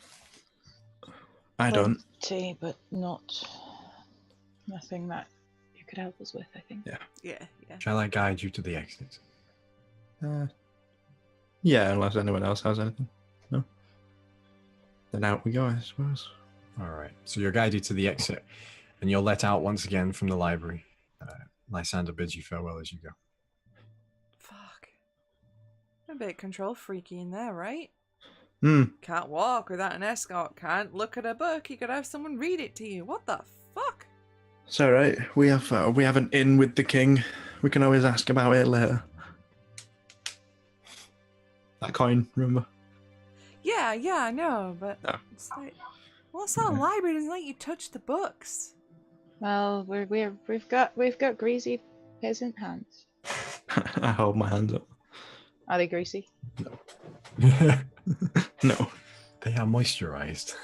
Oh, that kind of makes them greasy if you use the wrong moisturizer. Oh, you think Tristan doesn't? Tristan absolutely uses the right moisturizer. He has a skincare routine. Mm-hmm. Tristan tested 50 moisturizers to Isn't give that him just that like- dewy freshness. And afterwards, just he use tested plastic 50 scissors. eyeliners. Maybe it's Maybelline, maybe it's Tristan. And so Tristan retired from an adventuring life to pursue fashion and beauty products. Your Get himself power his own cells, YouTube Abel. channel. His own Bard channel. Yeah, it's on YouTube. Tristan selling. Hi guys. Tristan absolutely would do one of those drama makeup channels. Wouldn't the Tristan T. No, Tristan, it'd be like Keemstar, but Tristan. No, I think you'll find Tristan would definitely go into theatre and like Priscilla, Queen of the Desert, but like that way inclined. Tristan on Queer Eye. Oh, yes, I would watch that. I'd watch it all day. So, Yeah, I'm okay with that one. Honey, that feather with that hat, really? where are you heading now? Stixie and Sanctum, maybe they're back after their bite to eat. I don't know how long we were in the library. I imagine A that'd while. be a while. Yeah, if it was an orator, yeah. Well, then back to Really hot. Sunshine and Rainbow Land. So, you make your way over to the 16 Sanctum? Yeah? Yes. All right. So as you get there, the sign is gone and the door is open. I take a deep breath. We ready? Never. I slap Tristan in the face with both sides, like, fire him up. And then check for makeup. How do I make them? He magically puts naturally it good, on. just- No, fuck off. Yeah. I woke up like this. Shut up. Every day. Every damn day. Right, you go ahead, return customer. You can do this. Fine. Yeah, I walk in. All right. So as you walk in, you see that Eve is not there. Instead, there is a tall, completely black suited with black tie gentleman, quite large shouldered, with long shoulder length hair that is slightly wavy, very strong jawline, and to give an earth ethnicity to him, he's a very Far East Asian skin tone and physique. Good afternoon. And welcome to the Styxian Sanctum. My name is Adam. Hello, Adam. Have we met him I before? thought we met an Adam. Yeah. Is Yep. this the look we're going with Adam? I thought we had, and it was Gomez. Yep. We've already met Adam. Unless this is Adam. Is that too. intentional fuckery, or is that unintentional fuckery? That's unintentional that he's It's trying to not. play off as intentional. It's not. It's not. Do they have stuff in here that you can Wait, just browse? the Dopplers, get him! How many Adams are working in this fine establishment? There are 4 Adams. 4 Adams. Yes. And which one is the husband? Are all of them the husband? Well, We're not judging. We are all the same person. Oh. Ah. Good for you guys. Wait, I'm confused, but good for you guys. Yeah. How? A magic item known as a faceter. Fascinating. Fascinating. Uh, God, I really hope you wouldn't. I was really just waiting for it. yep. What can I get for you? it's not so much what we can get from you and potentially what we could give you. Well, not give, but a trade, perhaps. Right. We tried to offload some magical items, but that seems to not be the role of the thing. Wrong side of notes. The Gilded Spire. Gilded. I made 3 pages of notes. I thought I only did 2. The Gilded Spire. No, but I am not the Adam you need to speak to about selling things. Give me a moment. Adam walks out. And a different Adam walks in. And this one looks an awful lot like Dwayne The Rock Johnson. I want to marry him. You but get wearing, mine. But wearing a all black suit. Doesn't change anything. No. Like, makes it better. A good day to you. My name is Adam. Of course it is. Does No. he do the eyebrow? No, he doesn't. His face is as stoic as the others. Oh, nice. Do you have something cooking in the background? I was just about to do that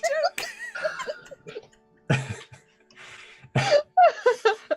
Also, if the next Adam is Idris Elba, like, I don't know what I'm supposed to be doing with this information. Oh, God. No, we just ate. I understand that you're in the market for selling things. Mm-hmm. What would you like to sell? Ronan. I We like produced South a Ronan. crossbow. At 2,225 gold. Insight check. That was quick. That was instant. Yep.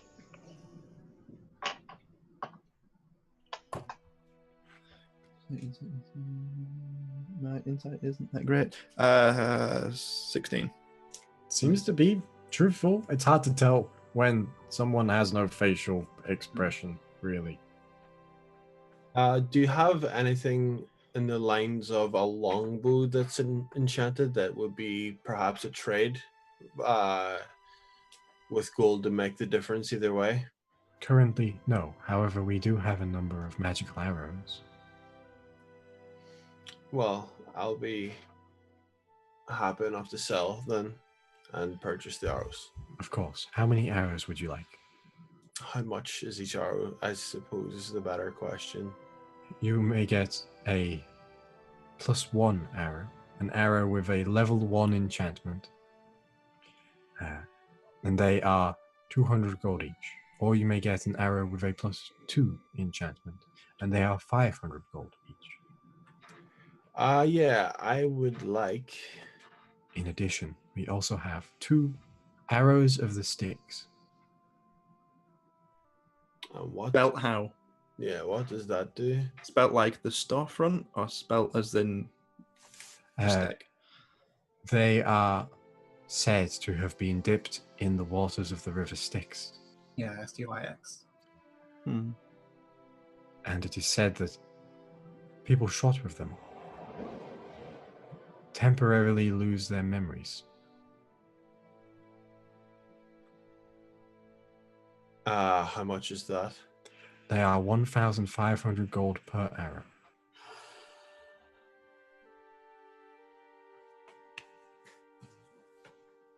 Do they have like shelves or cabinets or anything to look over in this place?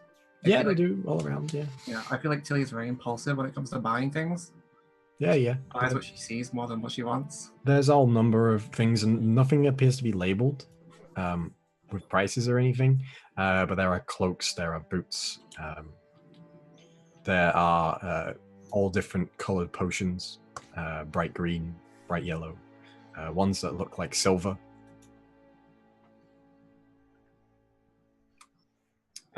So I would like to sell first and complete that transaction. Of course. How much was that again? 2,250 gold.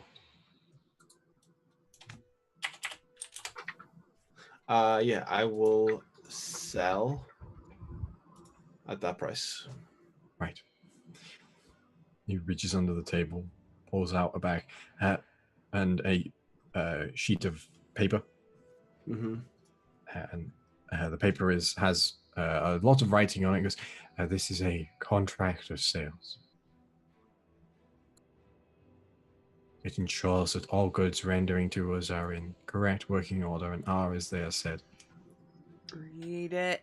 Check for repo clause. Fine print. Thing is, this is to be given to the individual. Still, Like, you still gotta read anything that you put your name on, though, Jamie, because that's how they get you. I just turn on my heel and join Tilly in browsing. Yeah, I don't read it. I just sign it. All right. You sign it in the blood red ink. Well, when they come for you. So... Thank you, of course. Welcome. Now, is there any other transactions you wish to make with myself? Where did you get those suits? They are immaculate. Tailored. Obviously, yeah. I'm that in the makes market. a lot of sense. How much would you get me for this? And I give him the adder stuff. I know I had that last time, but I forgot how much it was. 250 gold for this. I thought it was more or less. I mean, if we're talking outside of game for a moment, the crossbow was worth more last time as well. Huh. Mm-hmm.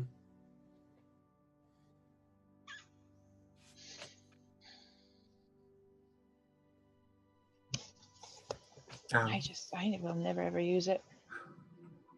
Does anything on the shelf like stick out as particularly useful to me? Narrow things down. What would Tilly find useful? Is there any particular colors or patterns that Tilly looks for and stuff? Do you remember what color I went for on that wolf cloak? Black. I thought they were grey. I thought you got a gray. Because we all ended up getting them. I got an earthy green. I don't know. That was your purview, not mine. Yeah, I just wrote it down as wolf cloak as a thing. Yeah, like greys would probably be good. Funny enough, there's a lot of grey and black in this shop. Surprise, who would have noticed? It's like the inside of a teen's bedroom whose favorite band is Bullet for My Valentine. There'd be a lot of red in there. There is also a lot of red. Just saying. Yeah. I guess in general, she would have been looking for anything to do with like fighting, being harder to hit, like moving quickly. Stuff that fits her like. There's nothing in here that stands out like that. Magic items look rather mundane when you just look at them.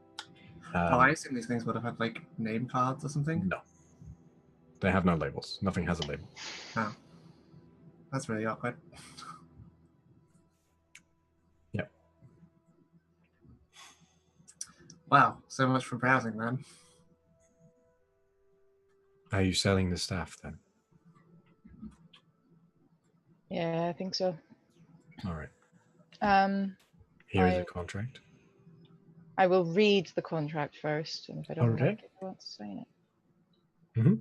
The contract goes into a lot of it is talking about the signee says that the product that they are giving is completely accurate to their description and contains no flaws or faults that would otherwise render it unusable or worth a lower value than the price that was agreed upon.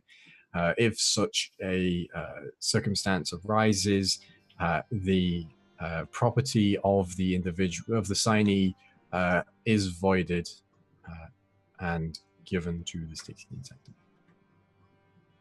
And there is a tendership period of 7 days before the contract expires. Uh-huh. I'll sell it. All right. So. And I would like some inks. Of course. Magical Irish. Magical ink to... How much would you like? How much are they? It's not given in... It's an amount equal to gold. I think it's 50 gold per... 50 gold per spell level, yes.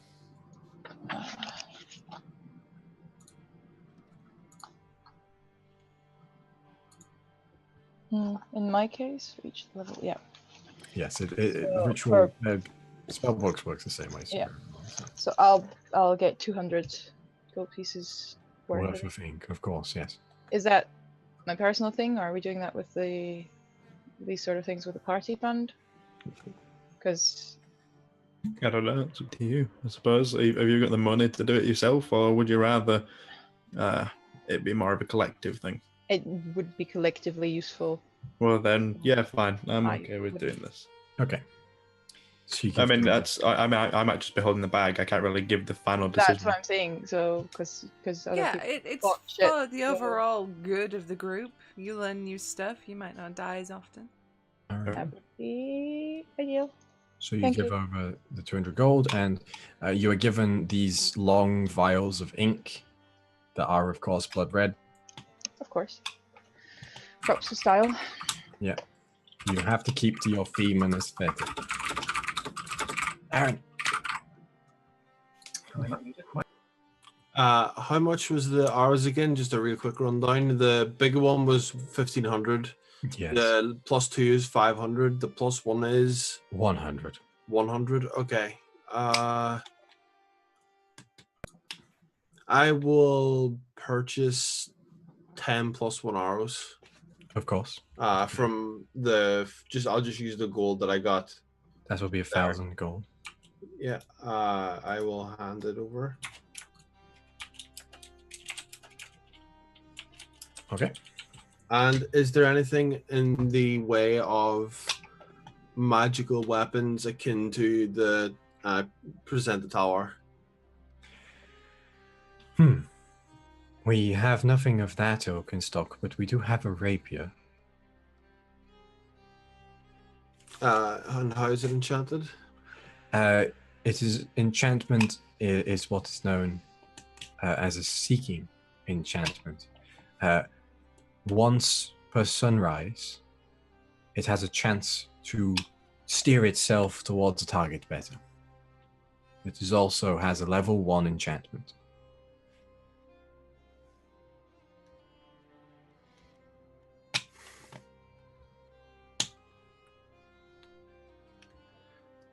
In gameplay terms, you can give yourself advantage on a roll once per day. Yeah. That rapier seemed a little fancy for you. Yeah, if worst comes to worst, I shouldn't really be near anyone who needs jabbed anyway. No, that's fine. Thank you very much. Of course. Here are your arrows. Please sign this contract. Yeah, I just sign it. Okay. You sign the contract, and you have 10 plus 1 arrows. Is there anything else anyone would like? I was asking, do you have anything magical that's good for like people who fight a lot up close? There's no labels on anything on your shelves, so. Oh, of course. It's to deter thieves. They don't know what they're stealing. It's good at deterring shoppers as well. Most people simply ask. Well, I don't know what I want, so. Well, I can tell you that for things that we have up close, we do have a Ring of the Shield Master. Oh, I have one of these. They're helpful. Yes, they're good for people who like to get in other people's faces, as their ability to shove targets around is very strong. Ooh, what? How much is that? What does it do? 1,000 gold pieces for that. I just gotta look at the group. Right. Yeah. Yeah, absolutely. Sounds good.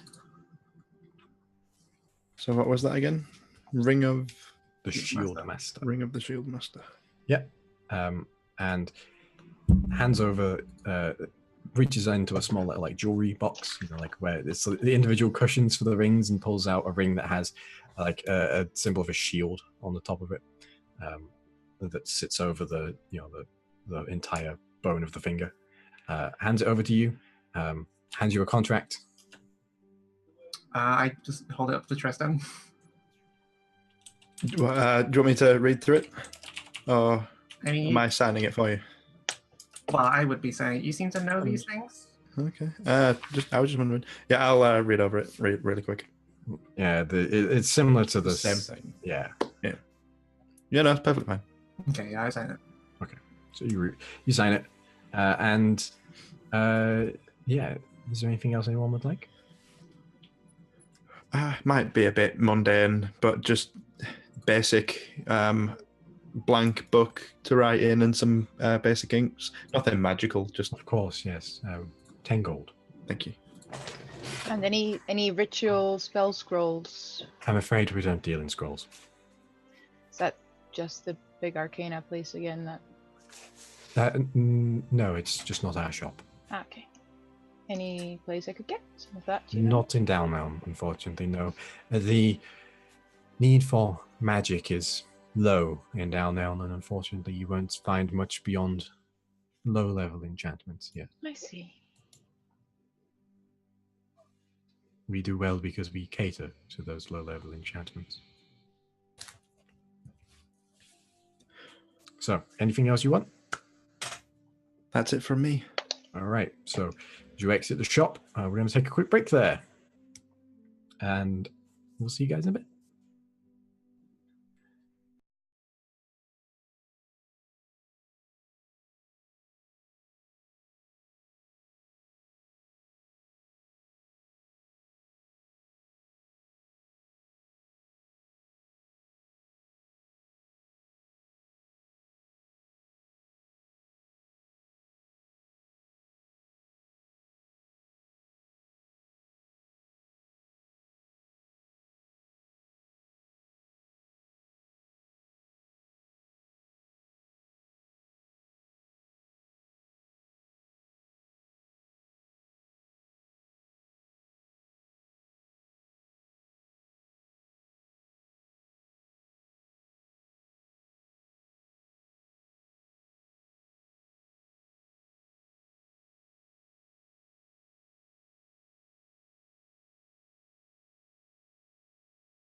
All right, welcome back, everybody. Thanks for bearing with us with that break. We'll get right back into it. So, you're outside the Styxian Sanctum. Where would you like to go? Consulate? Yeah. Consulate. Go see some dwarfs. Okay. You guys, if you want to do something else, you're more than free to go do that. I might make a trip to the enchanter just to see what sort of prices we're looking at for a bow, but yeah, I'm not committed to actually getting one yet. I'll just see what I can do. I mean, if you're that bothered about going to see an enchanter, turn around and point at the Styxian Sanctum. These guys enchant too. Yeah, but this guy made a really good weapon. That's fair. That's fair. Oh, if you do go, Ronan, just shake the guy's hand for me because this thing is beautiful. I will do. I'll tell him you've won many debates. Thank you. All right. So you're off to the Late Skimmer's Trove. The rest of you are going to Dwarven Consulate, right? Mm-hmm. Yeah. All right. So as you make your way to the Dwarven Consulate, you obviously open the door and go inside, and the various dwarfs inside are there once again. Just get my notes up for this place. Here we go. And of course it is, yes, Old Finder Kimball is here. And you see that Ulrich is also here, looking a lot better. And he's like, oh, Gun, the Mari. Hey, Ulrich. Hey. It's good to see you awake. Well, Yeah, So the head was. To what do we owe this pleasure? I'm in the middle of a game of Dwarven chess. Who's winning? It's Dwarven chess. Everyone wins. Nice. And you see there's basically a pile of rubble in front of the two of them on a chessboard. So yeah, what can I get for you? We're actually here on a matter of honouring culture. And that of... are you aware that we found... Which Kara's was it? Hawkle. Kara's Hawk. I was going to go Kazagab. I'm like, that's the one you're from. You'd mentioned it, Well, we're, I think, ready to discuss it in a bit more detail, if that's okay. Yeah, what's the exact thing that you're talking about? It's a lost hold. Well, we were there. Released the curse that was upon it. Oh, there was a curse. Well, that's terribly frightful. To a degree, there was, yeah. And we also found the old Grand Tinker's home. Oh, I see, So it's a matter of dwarven knowledge. We have his notes. However, the reason that particular hold fell is also in these notes. All right. Old Finder. This sounds like your sort of deal. Old Finder can...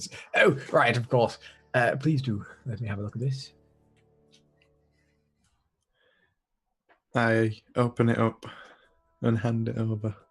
Wonderful. Let's have a look. See everything. Oh, yes. Oh, right.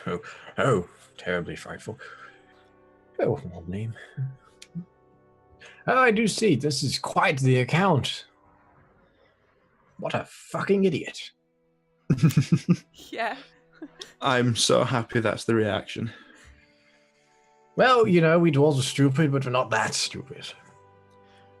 Yep. That's what we say. Stupid is one thing, repeating a mistake is another. Yes. So let's not do that. But Thank this you. is... This would be quite an exhibit in the Dwarven Museum. We'll title it, How to Fuck Up a Hole. It's the lesser-known sequel to How to Train Your Dragon. Yes. Well, what's that? Oh, it's a sort of elvish book I saw a while back. Ah, right, I see. Yes. Mhm. I'll have to get a copy of it. Oh. I'm reading a wonderful book right now. It's called The Caverns of Desire by Sir Timothy Traster. Huh! Yes. It follows a group of 18 hardened female warriors as they assail the caverns of the great god of lesbians. How far are you into that book, if I may ask? It's my third read through. Nice. Everyone needs a hobby. Hey, it has a lot of subtleties to it. Hey, Namari, you're carrying around tiefling porn right now, so you are no one to judge. I am not judging. Like I said, everyone needs a hobby. Yes. Well, you get to read a lot of old dusty text, and it gets a bit dry, so you got to read things up. Just no. I am heading off at the fucking pass. I am putting a boulder in front of that particular cavern. Jesus would fucking hate you. Oh my God, Susie.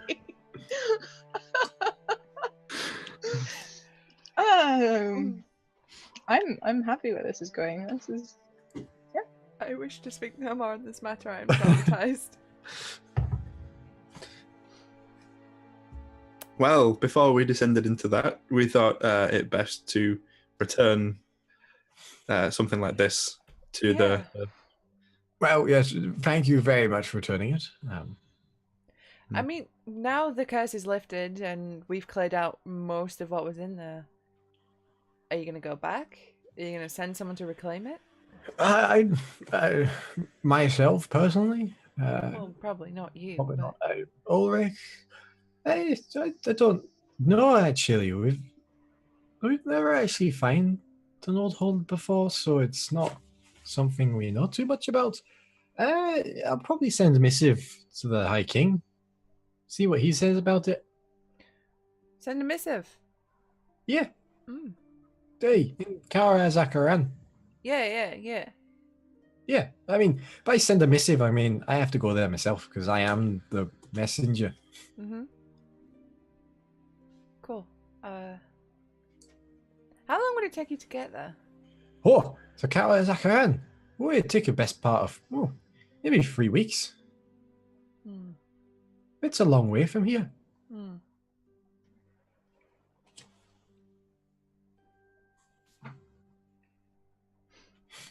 Why'd you ask? I heard that I might have family there. Oh, really? Oh, well, my apologies, you lady. Nah, come on. If you're from one of the clans of Kala Zakaran originally, that means you got some blue blood in your veins, miss. I do say, let me curtsy to you. That's news to me. That is an interesting development. So remember that time we pretended? Maybe it wasn't so much pretense. Damn fucking straight. Mind your manners. Hey, Bitches. well, you're as close to a noble as a dwarf gets. Yeah, well, I said I heard, so it's not 100% guaranteed that I might have. Yeah, well, if it does happen, I'm ever at your service. I'm never going to curtsy to you. Just kind of tarnishes out the of the way. whole thing when you saw me down an impressive amount of beer and then end up face down in the dirt. No, that sort of goes with the territory. That's also the kind of person you'd want to follow. Hey, that's, you're a dwarf, lass. Just because you're a hoity-toity tries to drink wine out of a cup, dwarf, doesn't mean you're not still a dwarf. Did you not see my fucking feat of heroism last night? I did. You're a dwarf. Yeah. I drank that other fucking dwarf under the table, over it, and next to it. Hey, just wait. I wouldn't be talking too much about Culip right now. He's in the hospital. Oh shit! Why? Hey, alcohol poisoning. Really? Aye. Well, remember, for every beer you were drinking 3, and you only beat him by 1. Still be him. Counts. Aye, you did. There's nothing wrong with that, but he's not doing so good right now. Whoa. Hey, he's as yellow as an old grandma's underwear. That is a colourful metaphor. That's visceral. I'm very upset that I have a vivid imagination. I feel like, though, we should just rewind time just a little bit when Tristan said that my actions were those of someone you would want to follow. Which means Tristan just gave me a compliment. Did I? I said someone else. I said It you took you a implying good- someone else. Took you a good 2 minutes to realize. No, I just didn't want to interrupt the flow then. I'm just like... yeah, so yeah, let's... There's the hold to reclaim. But, I actually want to speak to you privately. Actually, I want to speak to you privately as well. Alright. Yeah, come on. Let's get going. Alright. Hey, Kimball, if you move my pieces, I'll stick my hammer so far up your ass, you'll call yourself your auntie. Don't ask him about his auntie. And he leads you out of the room. Mm-hmm. So, what is it you want? You go first. I did a little digging. Noticed your face was a bit bemused when I told you that about about Finn Burnember. Mm-hmm. Hey, it turns out it's muddled in my mind. Sort of. I don't actually have any record that I can find of when the Fane ship changed. But unfortunately, I'm not of Galar's Kazagar, so it's not any of my business. I don't have access to that sort of stuff here. You'd have to go to Kalar Zakaran to find out more about it, but it's probably just got lost in the mail, you know. I can tell you exactly when it happened. Okay. I was there. All right. Mm. Is it related to you then? Nope. Oh. Related to the Fane? Nope. Someone die? Well, yes. Okay. You know what? I have enough enemies already. Perhaps it's best I don't know what happened there. Mm. But, if that really is the case, that something's happened up that way, my guess is the king doesn't know. Mm. Or perhaps the king does. And there's nothing he can do about it. Or even worse still, he orchestrated it. Mm-hmm. Say something did get done about it. Aye? What would happen to the person or persons who rectified the situation?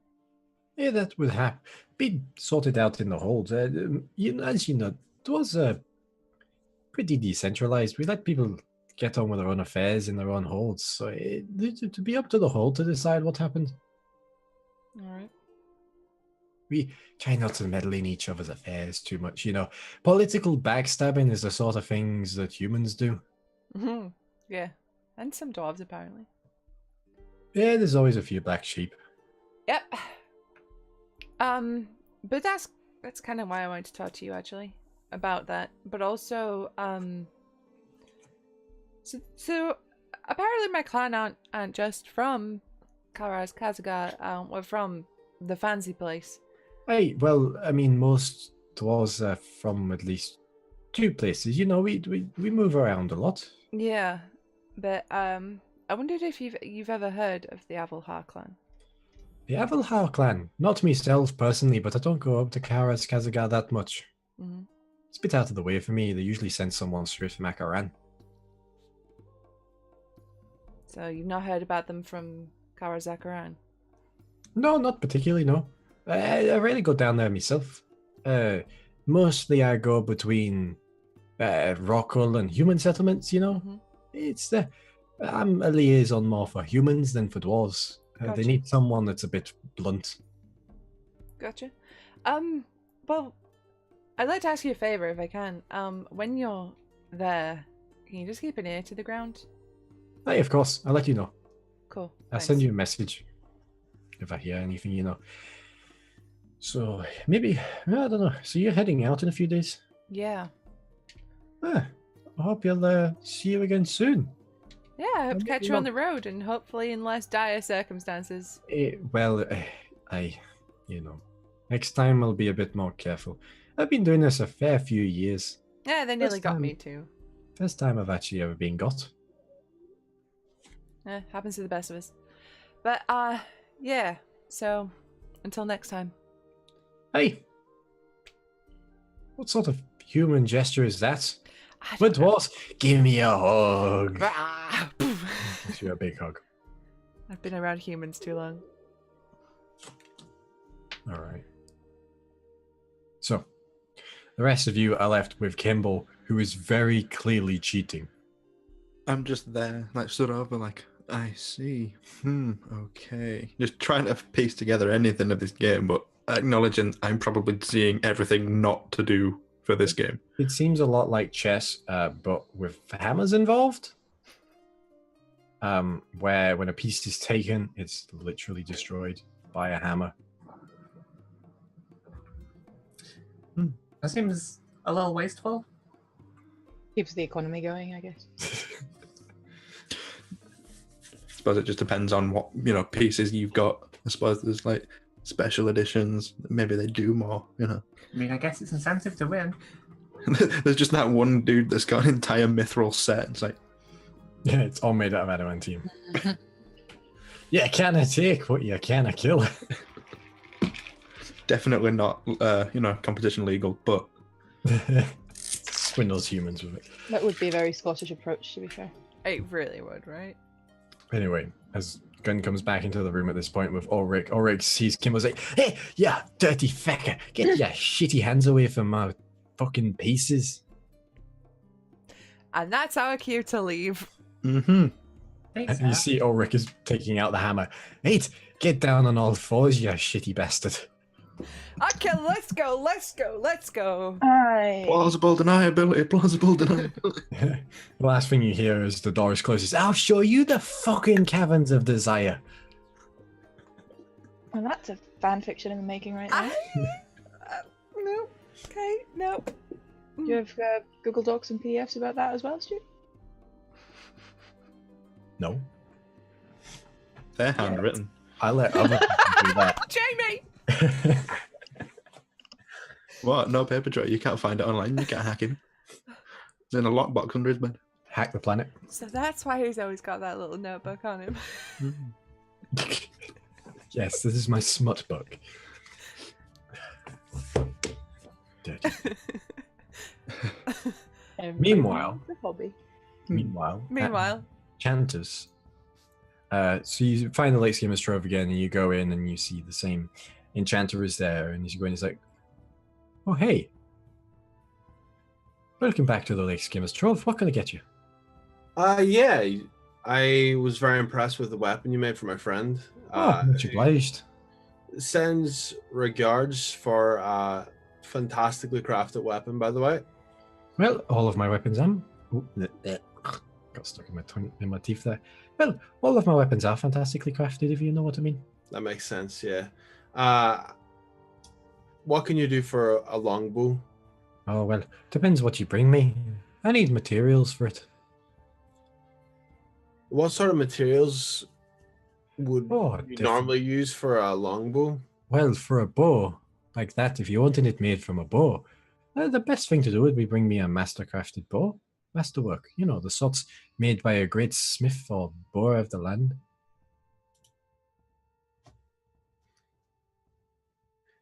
Okay, I'll keep an eye for that. I'll see if I can do some arrows for you if you want.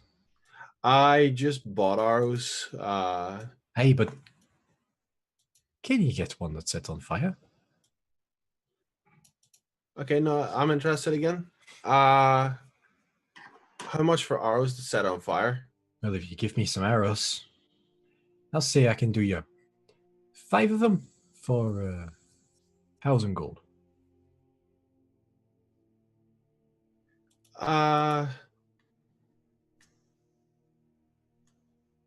Yeah, okay, I'll do that. 5 arrows that go on fire. It passes some arrows. Yeah, I'll pass out 5 of the non-magical pieces. Okay. Hey, come back tomorrow. We'll get you sorted out with that. Do you need half down now? You need it down before with... No, for this, I take a whole thing now. Yeah, sure, no problem. Right. I have the gold, so I'll have 250 left to come back to you, Jamie. Okay. So, you give him the gold and the arrows, and he goes to work. And you eventually meet back up. You're probably done a lot quicker than their other consulates. So you meet them outside. As they come outside looking, I'd imagine, slightly bewildered. Yeah, I just been wandering around, like, trying to make it look like I wasn't just waiting, but I obviously was. And you're like, oh, hey, I was just passing by. Oh, so that's where you guys were? Oh, what a coincidence. Funny seeing you here. Wow, you should be the bard. So, how'd you get on? Yeah, pretty good. Yeah. Learned how to play dwarf chess, sort of. Didn't you know how to play dwarf chess? Not the joke, like dwarf chess, bottom of the head. No, like the actual game, dwarf chess. Yeah, like chess with like hammers. Oh right, yeah, fair enough. I only know how to play like human chess, I guess. It's just like dwarf chess with like the hammers. Huh. I wasn't aware of the variant rules though. Yeah, there were a couple of things we weren't aware of. Yeah. We found out though. Mm.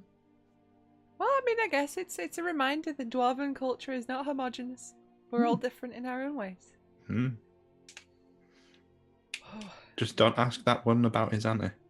It's all we really know. Yeah, but now I can't stop thinking about his auntie. I know. I was so tempted to say, so how about your uncle? And just, I didn't technically ask, but just ask about the family and see if we get there. It certainly wouldn't have caused a major diplomatic incident. No. No. Anyway, how did you get on at the Enchanters? He's saying things about a masterwork bow. I have like masterworks like up here. I have like a bow that's like down underground. It's like the most basic of bows, so and not much. Yeah, it was like if you can bring materials. I didn't know what materials I had, so I just bought 5 arrows that can go on fire, which sounded pretty decent to me. I like how that story went. Yeah, I mean, it took a little turn for me as well, where I was like, oh, I don't know about the bow, and then I was like, oh, well, I'm going to leave. And then it was like, but I can give you arrows that can go on fire. And it sparked some interest. You could say that, yes. So I'm just thinking, I have ideas for them. Fair enough. Were they already there, or is there something to be enchanted? Oh yeah, sorry, I'll pick them up tomorrow. I figured we're not going to leave tonight anyway. At least we're doing all this about time. We'll get one more night of decent sleep. At least, yeah. Yeah. Plus, I still have a little bit of time on the stabling, so. Fair enough. So, where are you heading now? What sort of time of the day is it? Talking, like, at this point, probably like 2 or 3 o'clock in the afternoon. Well, I kind of have one stop that I definitely want to do, and a second stop that would be great after being in the Styxian Sanctum. Okay. One thing, I'd like to try and find the Passage of Time. Right, okay. And the other one, a tailor, because damn that black suit, though. It's the 2-button collar, so it sits tight around the neck. Yeah. I'd have words, we'll come to an agreement, but the Passage of Time is the more important one that I'd rather get to. Okay. All right. And I turned to everyone and say, weirdly enough, I kind of want to go to a watchmaker. Not so much to get a watch, more for a conversation. So I don't know if anyone actually wants to tag along or. Don't we still need to look for that map? man? Yeah, so maybe you guys go. Yeah, we'll get a the couple map. of you do that, and then I'll get to the watchmaker with you. That's interesting. All right. thank you. So, as 3 of you head towards the Gilded Gold, and 2 of you head towards the Passage of Time, you split up and go in different directions, as the Passage of Time is in Midreach Square, and the Gilded Gold borders the Endel Gross. And as you're closer to the Endel Gross, of course, those going to the cartographer arrive first. But as you go past the Endel Gross, you notice that the guard outside is a little different. Gone are the Dusk Ward of before, and instead there are unusual-looking guards. They wield spears and kite shields, and they are wearing a tabard over scale mail of Viridian green with an unfamiliar crest on it. And they're just stood to attention as they would normally be in the positions where the Dusk Ward usually are. I'll walk up. I've traveled a lot. Is there any chance I might have seen that crest? No. Okay. Say, hi, excuse me, sorry to disturb you. I'm new in town and I don't quite recognize your standard. Yes, my lady. My name is Dalneln, and I am one of the members of the Viridian Guard. Viridian Guard? And what do you guys do? We are the personal standard bearers and guards of Her Excellence Countess Maria Valgarian. Do I know who that is? You heard her name because she was the one that the noble was. Yes, okay. The Countess is in town. She lives here. Oh, so she's out and about? No. She's in the... And I point at the towery place where the banner at Matchlord was. As you point behind you, he goes, no. Oh, okay. I've just never seen you guys, is all. She's in her home. Oh. Have you ever been into the Endel Gross before, my lady? Have I? No. Nope. That's probably why you haven't seen us. Oh, cool. Due to recent circumstances that I am not obliged to talk about, it has been decided to extend our guard to the edges of the Endel Gross. Oh, okay. Well, keep on keeping on. You're doing a fine job. Thanks. Yes, ma'am. Bye. Farewell, my lady. So that's interesting. Hey, do you guys remember way back when we first came here? As I'm saying this as I've walked away from these guys. Yeah. We kind of got in between a fight between the noble and like the commoner. Yeah. Well, we we're a group. Okay, yeah, fine. Yeah. Collective. Okay, yeah, we got in between a fight. And apparently there's tensions between nobles and commoners. I mean, of course there is. Have you ever met a noble? Yeah, but like, you know, like people were in favor of the March Lord. Now she's out. The nobles are probably going to use this. Yeah, but if the Bureau place is going to assign a new leader, then they're not going to get a chance. Now's the time to act, though, right? The March Lord's got to stay here for a few days before she phases out. Then I feel bad for whoever is the next March Lord, because they're about to inherit a really shitty situation. I mean, they're probably just worried that, you know, with no March Lord, things might be a little difficult for a while. Well, I mean, they might not even know about that. I did kind of almost let slip at the auction place earlier, but don't worry, I'm a great liar. I recovered swiftly, okay? Hey, listen, no, we almost let slip. We're a group. Fair. But like, whoever orders those guards around maybe might. Yeah, for sure, because That guy I was just speaking to said they've moved their guard further out. Yeah, but I mean, that could just be in response to the fact that there was a big teleportation circle. The city was put on the lockdown. The guards weren't really doing much about it. There was these awesome adventures. He saved the day. Whispers in taverns. I wouldn't worry too much. Definitely wasn't the source of those. Like at the end of the day, if you nobles have to worry about the precious gardens getting trod on or something, that's not something I'm gonna lose sleep over. Yeah, I think it might be more of a case of if their standard is seen more and more now, then the population might look more and more towards them rather than the Duskgrave, which would swing the balance of power here, or the not the balance of power, but rather the favor. Yeah, I mean, it's a good move. It is a good move, but I don't particularly care what happens here as long as people are all right.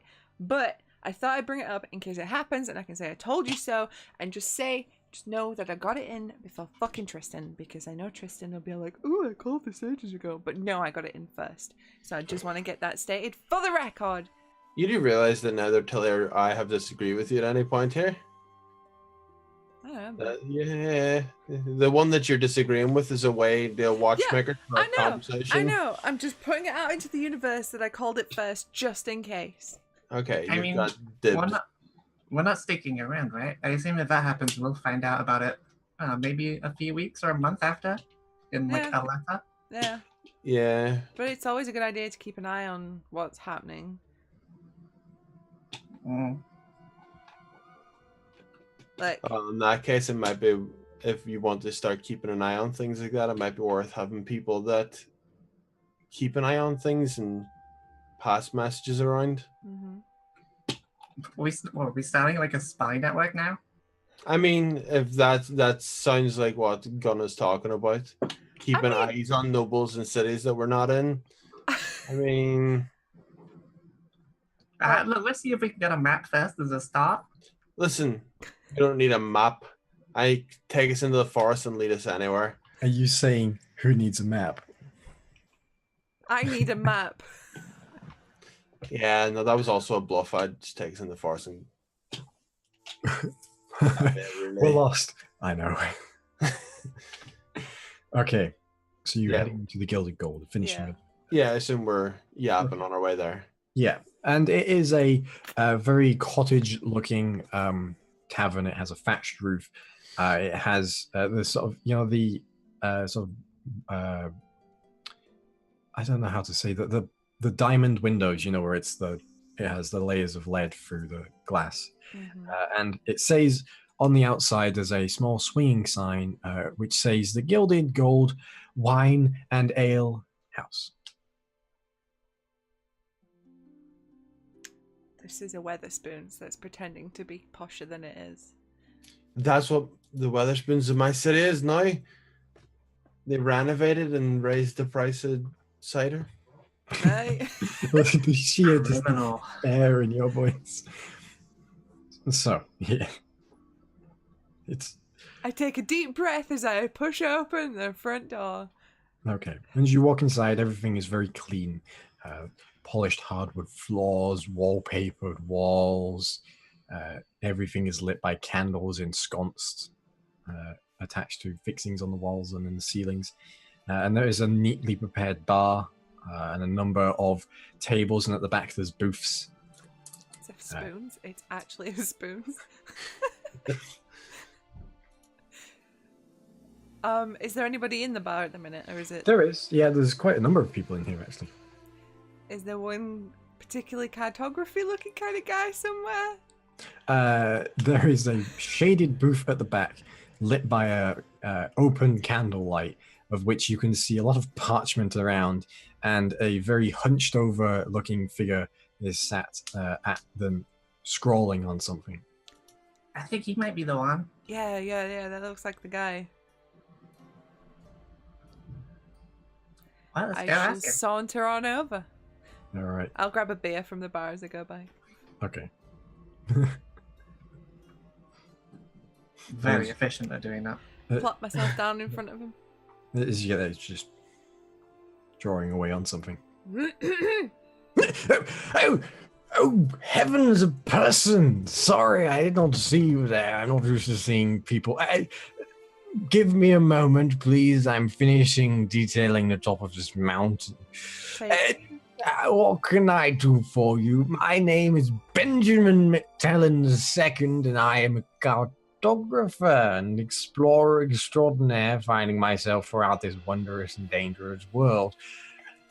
What can I do for you? And you see, as he stood up now, he is very clearly a tiefling with a deep blue skin tone, a long goatee beard, and a mustache, and a very big Nigel Thornberry-esque nose.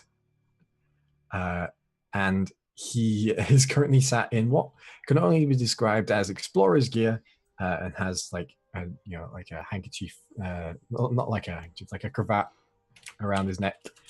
And does he have a pith helmet next to him in the booth? Yes, this fucking colonialist bastard. Get him. Has a snuff box made of rhino horn. No, it's bullet horn, actually. A bullet plate. What can I do for you today? This fine, wonderful summer's day. I gather that we're after a map. Yes, of course. That's why I would come to a cartographer, of course. Yes. Well, as it happens, I do have some maps. Which would you like a map of? Calrim? Of course, yes. Let me just get one for you. I think I have one in stock right now. Look at me, sounding like I own a shop. Let me just get that out there. And there's not that one there. This motherfucker sounds like he's got lockjaw. Ah, yes. I mean, when you spend so much time wandering around exploring. Yes, this is a map of Calrim. Here it is, right here in this here scroll case. There you go. That would be, for that, as it is a finest map created by myself, Benjamin McTellen II, famous, world-famous cartographer, seeking great glory and great treasures and great cartography across all of the lands of Kureon. How much does it cost? It costs exactly 2,000 gold pieces. You're a joke. Tristan does the haggling. Am I a joke? The money. Yeah, I'm not paying 2,000 gold for a map. Well, what do you mean you're not paying 2,000 gold for a map? It's a map. You know how hard it is to make a map in this day and age? Do you know how much 2,000 gold is? More than you have, apparently. I had a crossbow just earlier. I would have loved to have shown you it was worth more than 2,000 gold, but it would have. Oh, really? Well, excuse that I have misunderstood your stature. My apologies. My eyes don't work as well as they used to. I think it's just candlelight, actually, because I remember my eyes working very well. Do you have 2,000 gold? Yeah, of course. Well, then it's 2,000 gold. No, nope. If I made 2,000 gold, I'm not stupid enough to spend 2,000 gold. There's a lot of things we could spend 2,000 gold on. Right, but one of those things could be a map. I want to look at this map. Well, of course. He takes the scroll, unfurls it out, and it's a very pretty, very big map that shows all of Calrim. Holy fuck, that's huge. That's not even the big version. But I will like focus in on where Kara's Kazagara is up in the top and go, so when you make these maps, you've personally traveled and seen all these places.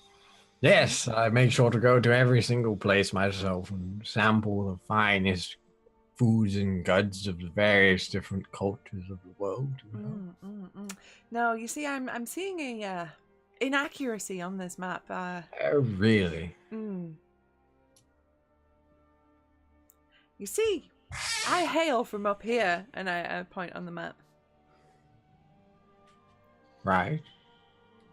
Well, for starters, it's in the wrong place, and also, secondly, it's too small. Ma'am,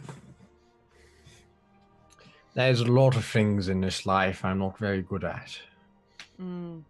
Cartography is not one of them, and I assure you that that is exactly where those things are. I had almost a divine vision, as if I was being guided by an unseen hand far more omnipotent than me when making this map. Is that right? Yes. So what you're saying is then this work isn't your own? No, it is. No. What you just said to me is a divine hand did this. No, I did this with my hand. My hand is divine. I point at the mountains in the Silgar. Like, there's a dwarven hold there. Seems to be missing. Well, it only covers currently living settlements and major ruins that are plain to see. It's not a dungeon delver's map, it's a map of the continent. Oh! You did Oh, no. That seems like a pretty big inaccuracy to me. That is a major heritage site for my people. Oh, she's going to get out her book. I mean, it's the biggest ruin I've seen.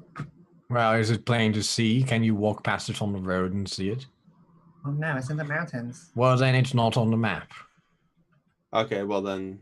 They're weird, because the other holds are. Yes, they're currently having people living in them.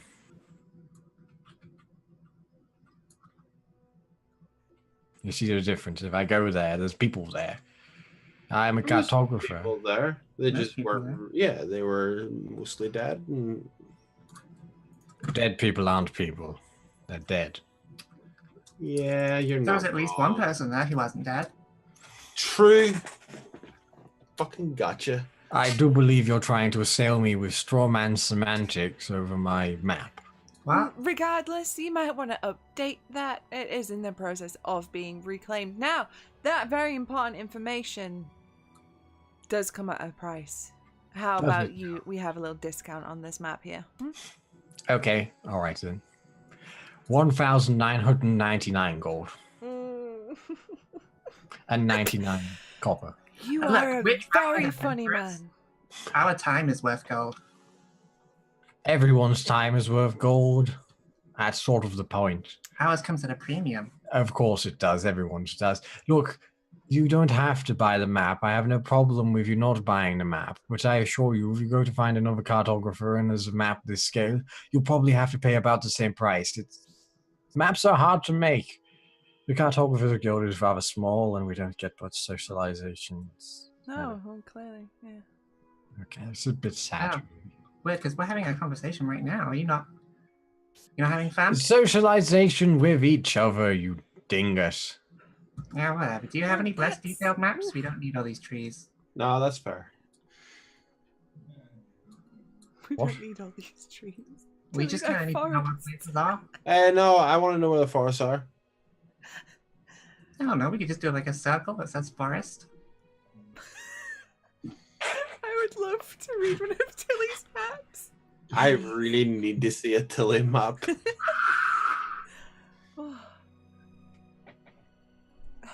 I sure if you wanted that, you could make your own map. I don't know what places are. Well, then it looks like I have a commodity you don't. It looks like you waste a lot of ink. I'm this close from hitting this guy. How many maps have you sold? In my time, No, recently. I don't care about your time. 7. 7 for 2,000 gold apiece. Yes. In this town? I have sold 3 in this town. Who in this town? No, I suppose you're not going to tell me that. I sold 1 to Countess Maria Valgarian, if that's what will help you, aid you in anything. Well, no, you should have said if it's good enough for the Countess. You didn't tell us that. Yes. Look, I sold one of my maps to the king.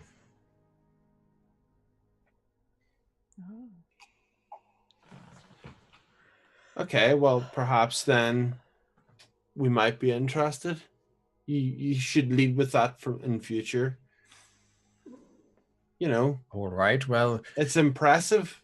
My name is Benjamin McTalon II, and I make maps for everyone who's very fancy, including the king. Yeah, well, you could. We've got a friend who can help touch that up a little bit, give you pointers on how to present yourself better. Right, I see. Yeah. Will you be here long? I don't know. Will you be here long? Oh, I don't want to be here a second longer than I have to, but I intend to come back. Do you? Yes, I'm sure I could wait here a small amount of time. Why? Yeah. Fetch your funds. I'm gonna go fetch our friend. Right, I do say so. Of course. Another friend for you, obviously. Of course. Oh, great. I do love making friends. I don't get to make that many of them in my work. I do have them across the entire continent, though. I can walk into many a bar and get a free drink from an old friend, but I don't see them that often. I'm not very sociable out on the road, you know. Sorry, I just saw a spider. That's understandable. Yeah, that's cool. Okay, I'm good. Yeah, let's No. You go get Tristan. I'll stay and have some drinks. Oh, but I feel like that's a bad idea. I can control myself. Narrator. She couldn't.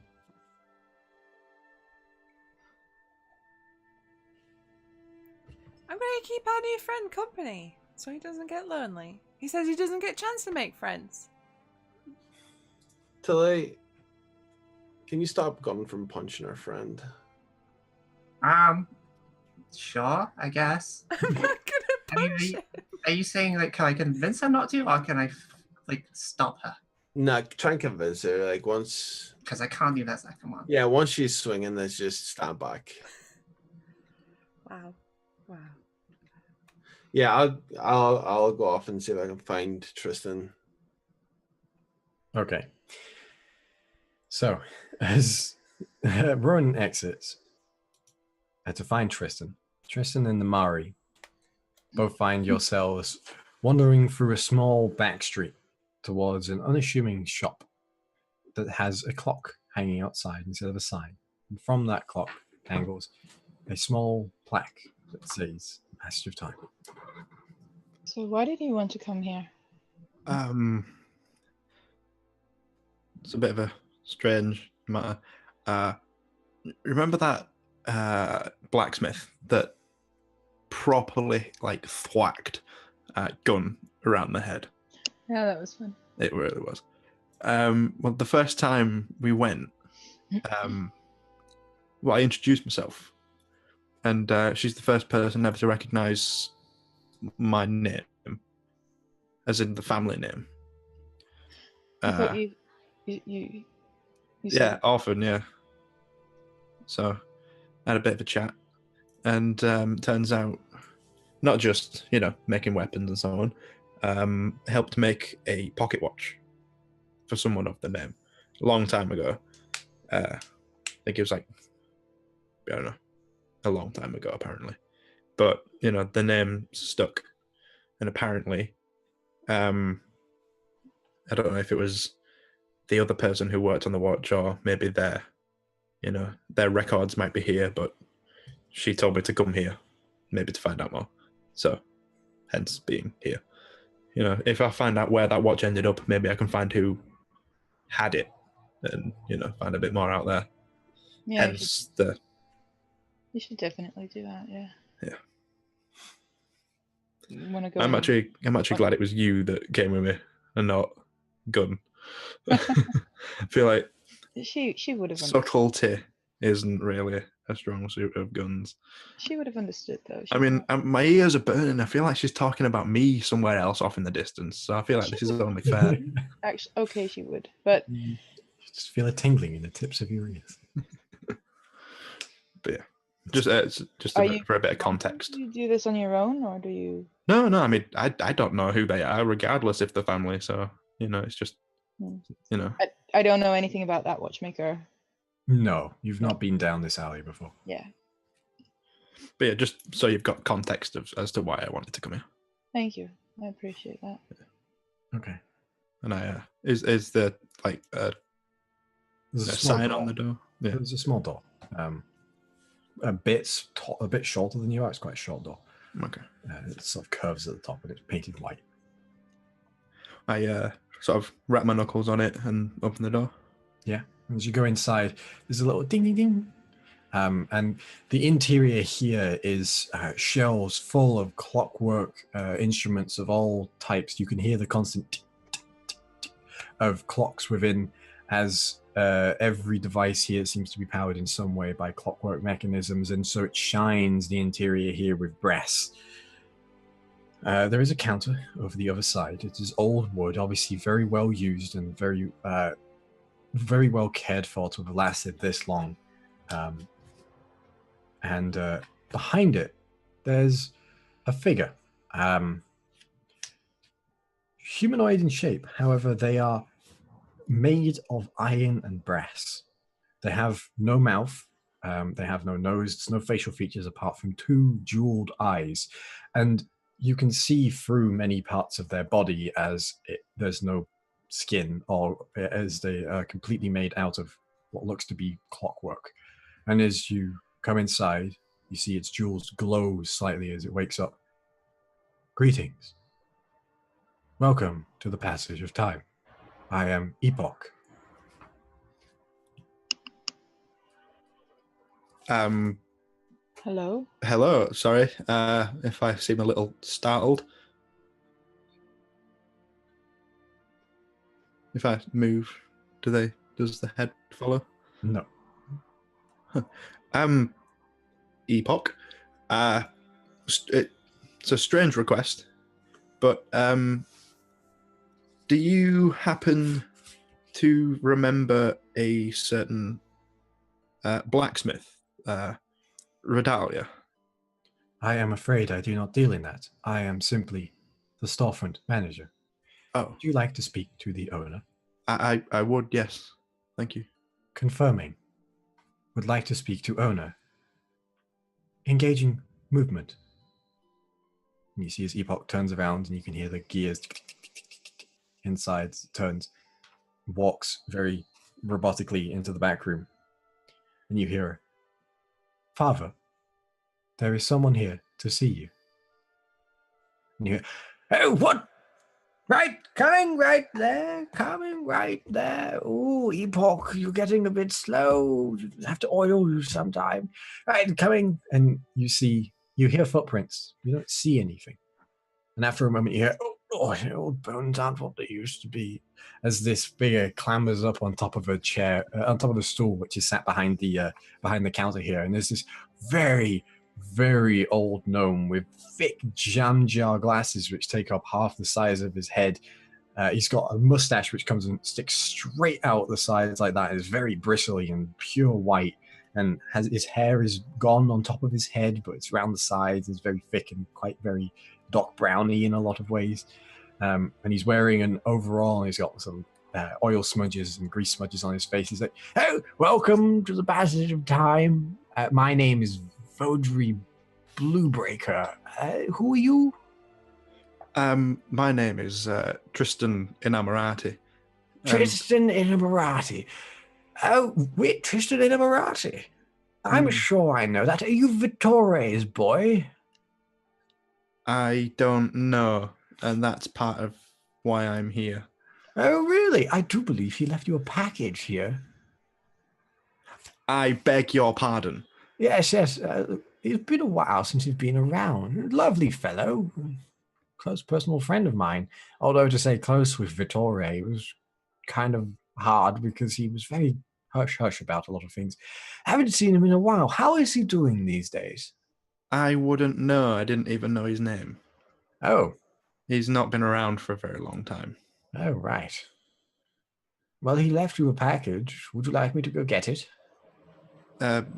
Please, just to confirm if it was left for a Tristan Alacchino Inamorati. That is correct.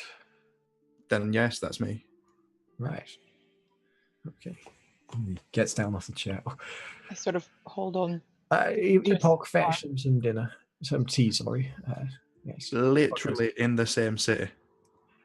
This entire time. Activating tea protocol. You see, as Epoch walks up to the desk, the counter again, pulls out 2 teacups, points a finger towards one, and the tip opens and tea begins pouring out. Also, I want one of those. Those are cool. And Epoch takes the 2 teacups. Tea. Yeah, I happily take one. Same. And after a while,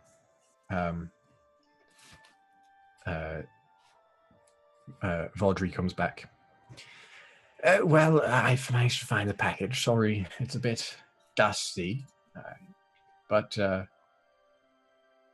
here it is. Hands over a paper-wrapped package.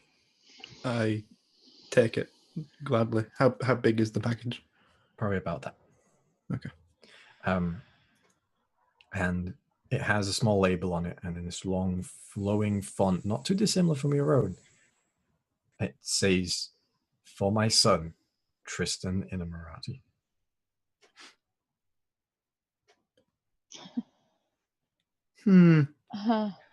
Well then, I was expecting answers, not a gift. Might have some answers in there. Yeah, maybe. I start opening it up. All right. And as you open it up, there's 2 items in here, and each of them is individually packaged. And as you open the first one up, it's a pocket watch. And it's made from a heavy, dark black iron. It's constantly cold. Whenever as much as you hold on to it, it does not warm in your grasp. That would have been nice to have earlier.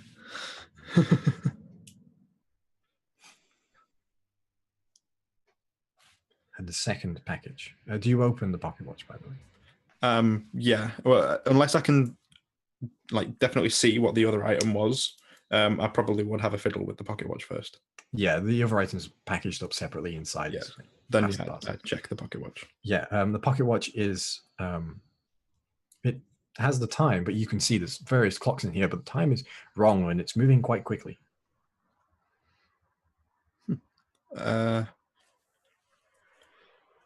Is it just because it hasn't been wound for a while? The time doesn't seem to match. Oh no, it's working perfectly fine. For which? Was there a special request? Which world? I don't know. It works how it's supposed to. I don't know the specifics. Your father dealt with the enchantment. Okay, so it's enchanted as well. And he dealt with the enchantment, meaning he could enchant, meaning things. Do you know what the enchantment is? No, heavens, no. I deal in clockwork, not magic. Speaking of which, have you seen my clockwork animals? They're lovely. There's a small shelf above the counter with an array of clockwork animals on. There's an elephant, there's a dog and a cat, and some birds. Well, I have to say, this one's more impressive, but those are spectacular as well. Oh, Epoch's old now. I have a new one I'm working on. Well, I'm sure it'll be just as spectacular, if not, well, probably more so if you've had the time. It's a wonderful skill you're having. Yeah, sorry, I'm just babbling and start opening the other package. All right. And as you open it up, inside there is a music box. There's a small key that is on top of it, and there's a hole in the side.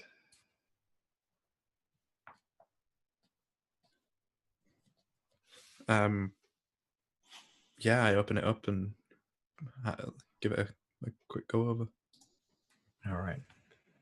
So as you open the lid of the box, inside there is a small diorama of a few figures, each on their own individual bases.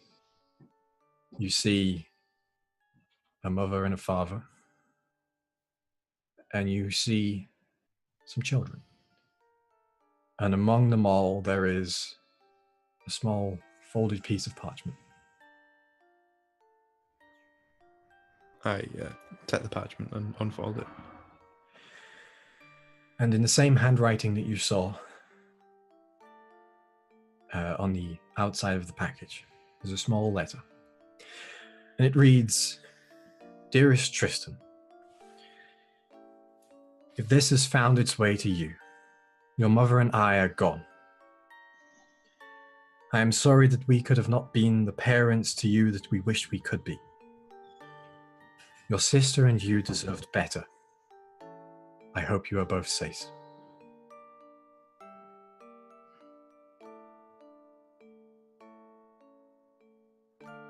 Well, that's the second confirmation I have a sister that I know nothing of. But this wasn't addressed to her, so God knows where she is. Why wouldn't they say anything more? I don't know. I genuinely do not know. But the watch is curious. But the music box, the family unit that's sort of depicted, does it seem to resemble what I've found out about my family? Mum, a dad, a boy and a girl. Yes. Okay. What's the age difference between the boy and the girl? Roughly? It's hard to tell on this. They look fairly similar. Actually. Okay. In fact, one might say they might be twins. And which parent is the elven one, assuming potentially the dad, if they were the ones that doing all the magic-y stuff? Just the father appears to be Leo. Okay. Oh, for whatever reason they did what they did. They managed to keep you safe. Maybe so is she. Well, I'd hope so. But it's also the question of they knew something could have happened, and it did. They were able to prepare, which is also quite... I don't even know what that is. Anyway, I feel like we're taking up too much of Baldry's time. This is something I can figure out. Don't worry, I've got nothing better to do. You say you knew my dad? Yes, Vittorio was a good man. Vittorio.